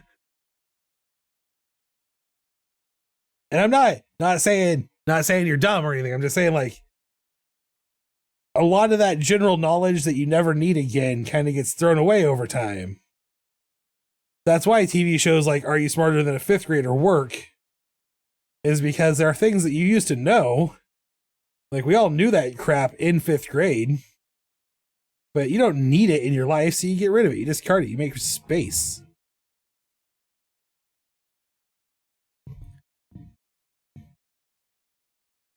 I don't know that I could say that I could. I don't know that I would be able to say that I could definitely 100% pass the GED exam tomorrow.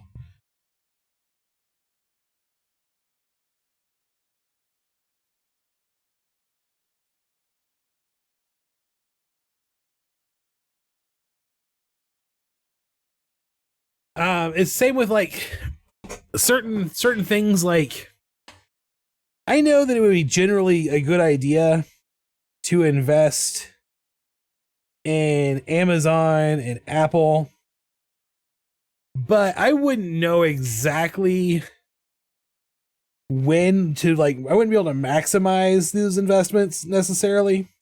Not that I would have to, but like, I don't have the stock market analytic data for the last 30 years memorized. Study for 2 days, then do it.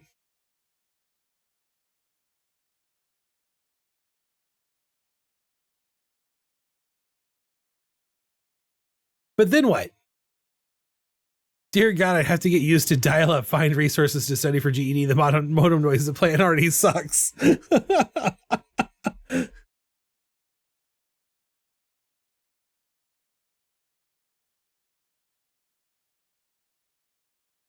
I say, and then what? It's like, then what do you do though? Like, where do we go from here?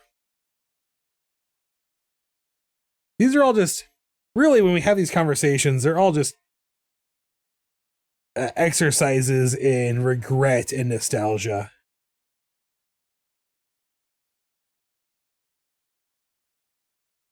They're emotional torture for ourselves. So they're really not necessarily worth dwelling on.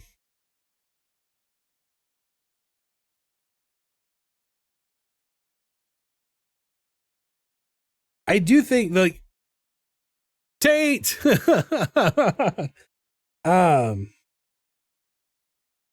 Just as a general rule, maybe if I woke up, okay, so the two different scenarios.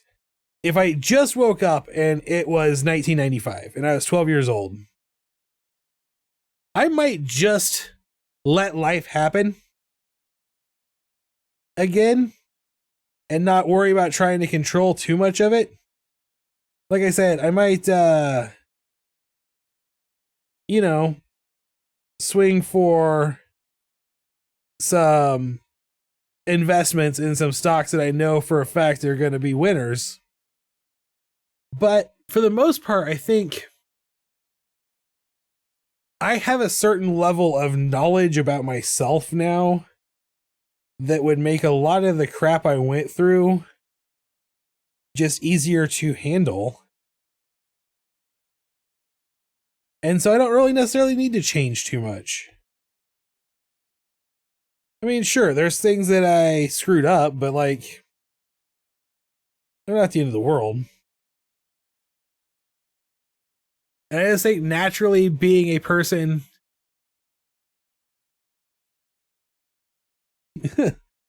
naturally being a person who is a little more mature, a little more confident in myself would just make, like, being a teenager easier. Like, I think the thing that sucks about being a teenager is that you are a teenager and you have a teenager's brain and a teenager's, like, lack of confidence in who they are. You give him credit for it. I'm the one that sang the dang line. He just continued. Act like I don't know I'm making a Buffy reference.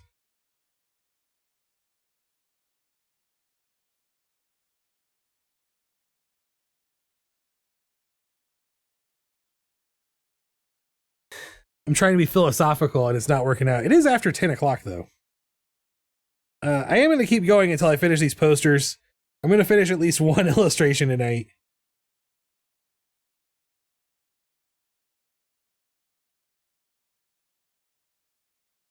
If you get a chance, you should definitely go watch For Ninja Cash.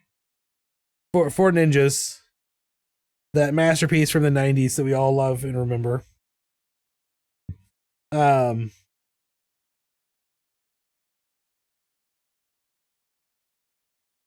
Or you could just write this timeline.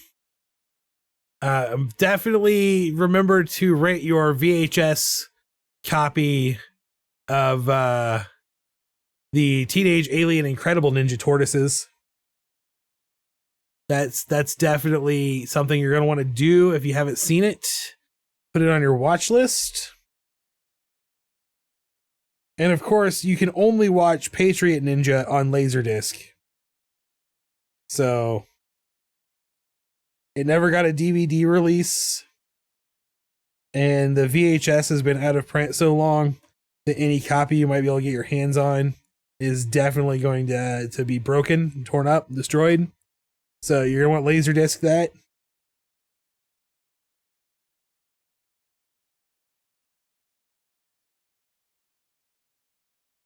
Write this timeline. You can't write the timeline. It's not a possibility.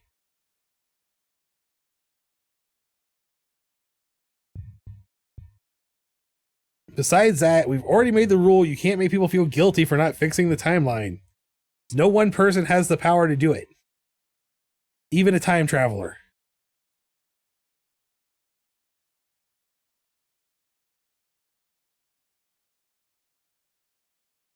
When traveling through time, you're only allowed to correct tiny mistakes in your personal life. So the only people who can correct this timeline, well, they know who they are and they know what they did.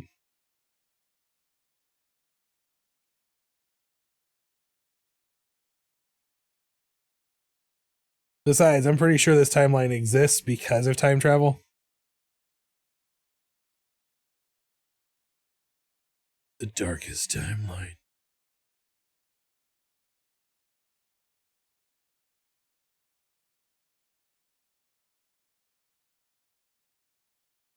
Yeah, you don't want to mess with these four ninjas, man. They are totally hopped up on sugar and rocking out to Slipknot.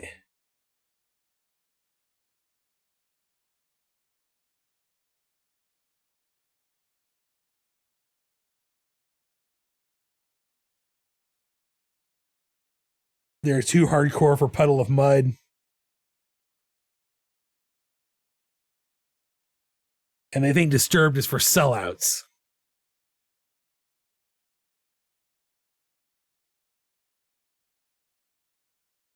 And you know they're tough because they can ninja on rollerblades.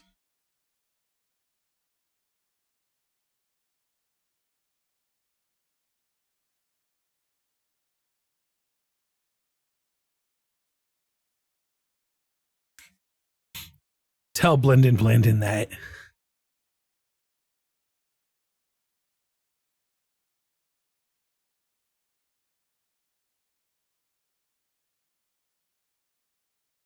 I don't want to tell anybody anything. I make up the rules of time travel. This is my court.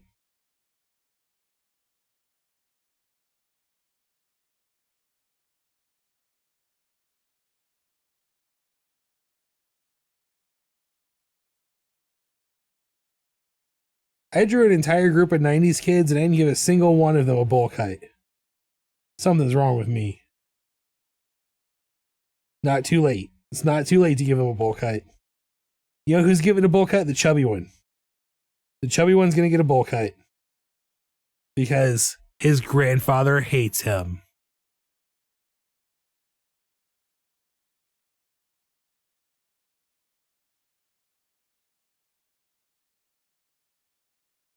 And also this one on the end is now going to be wearing rollerblades.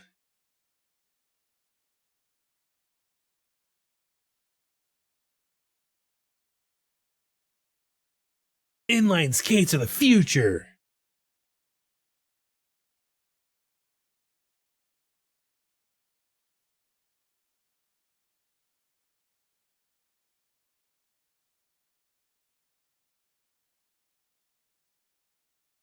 Do you guys think inline skates were like designed by a person who had that thing like where toddlers, like not even toddlers, like young artists who haven't really learned anything about depth or perspective or anything will often put like four legs of an animal in line or four wheels like this in line, even though they should be boxed. Like, you think the guy who invented rollerblades was just like drawing them like that and was like, wait, why don't we just do that?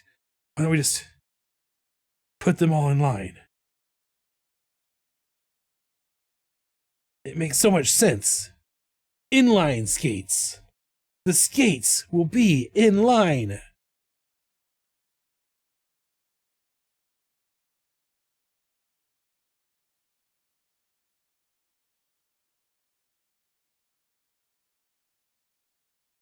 It's what I would have done.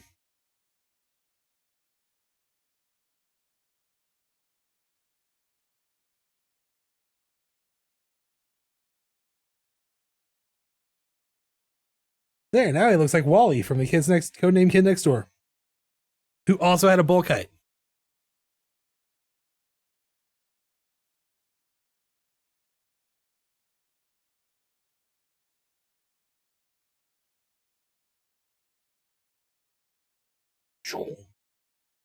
Kick in with the baggy jeans.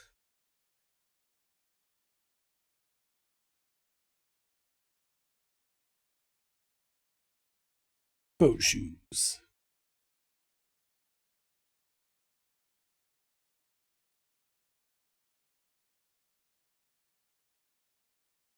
Yeah, I gave him a wallet chain. Okay? That definitely felt appropriate. We all know that if you were going to be a ninja in the 90s, you were going to need a wallet chain. How else were you going to fight crime?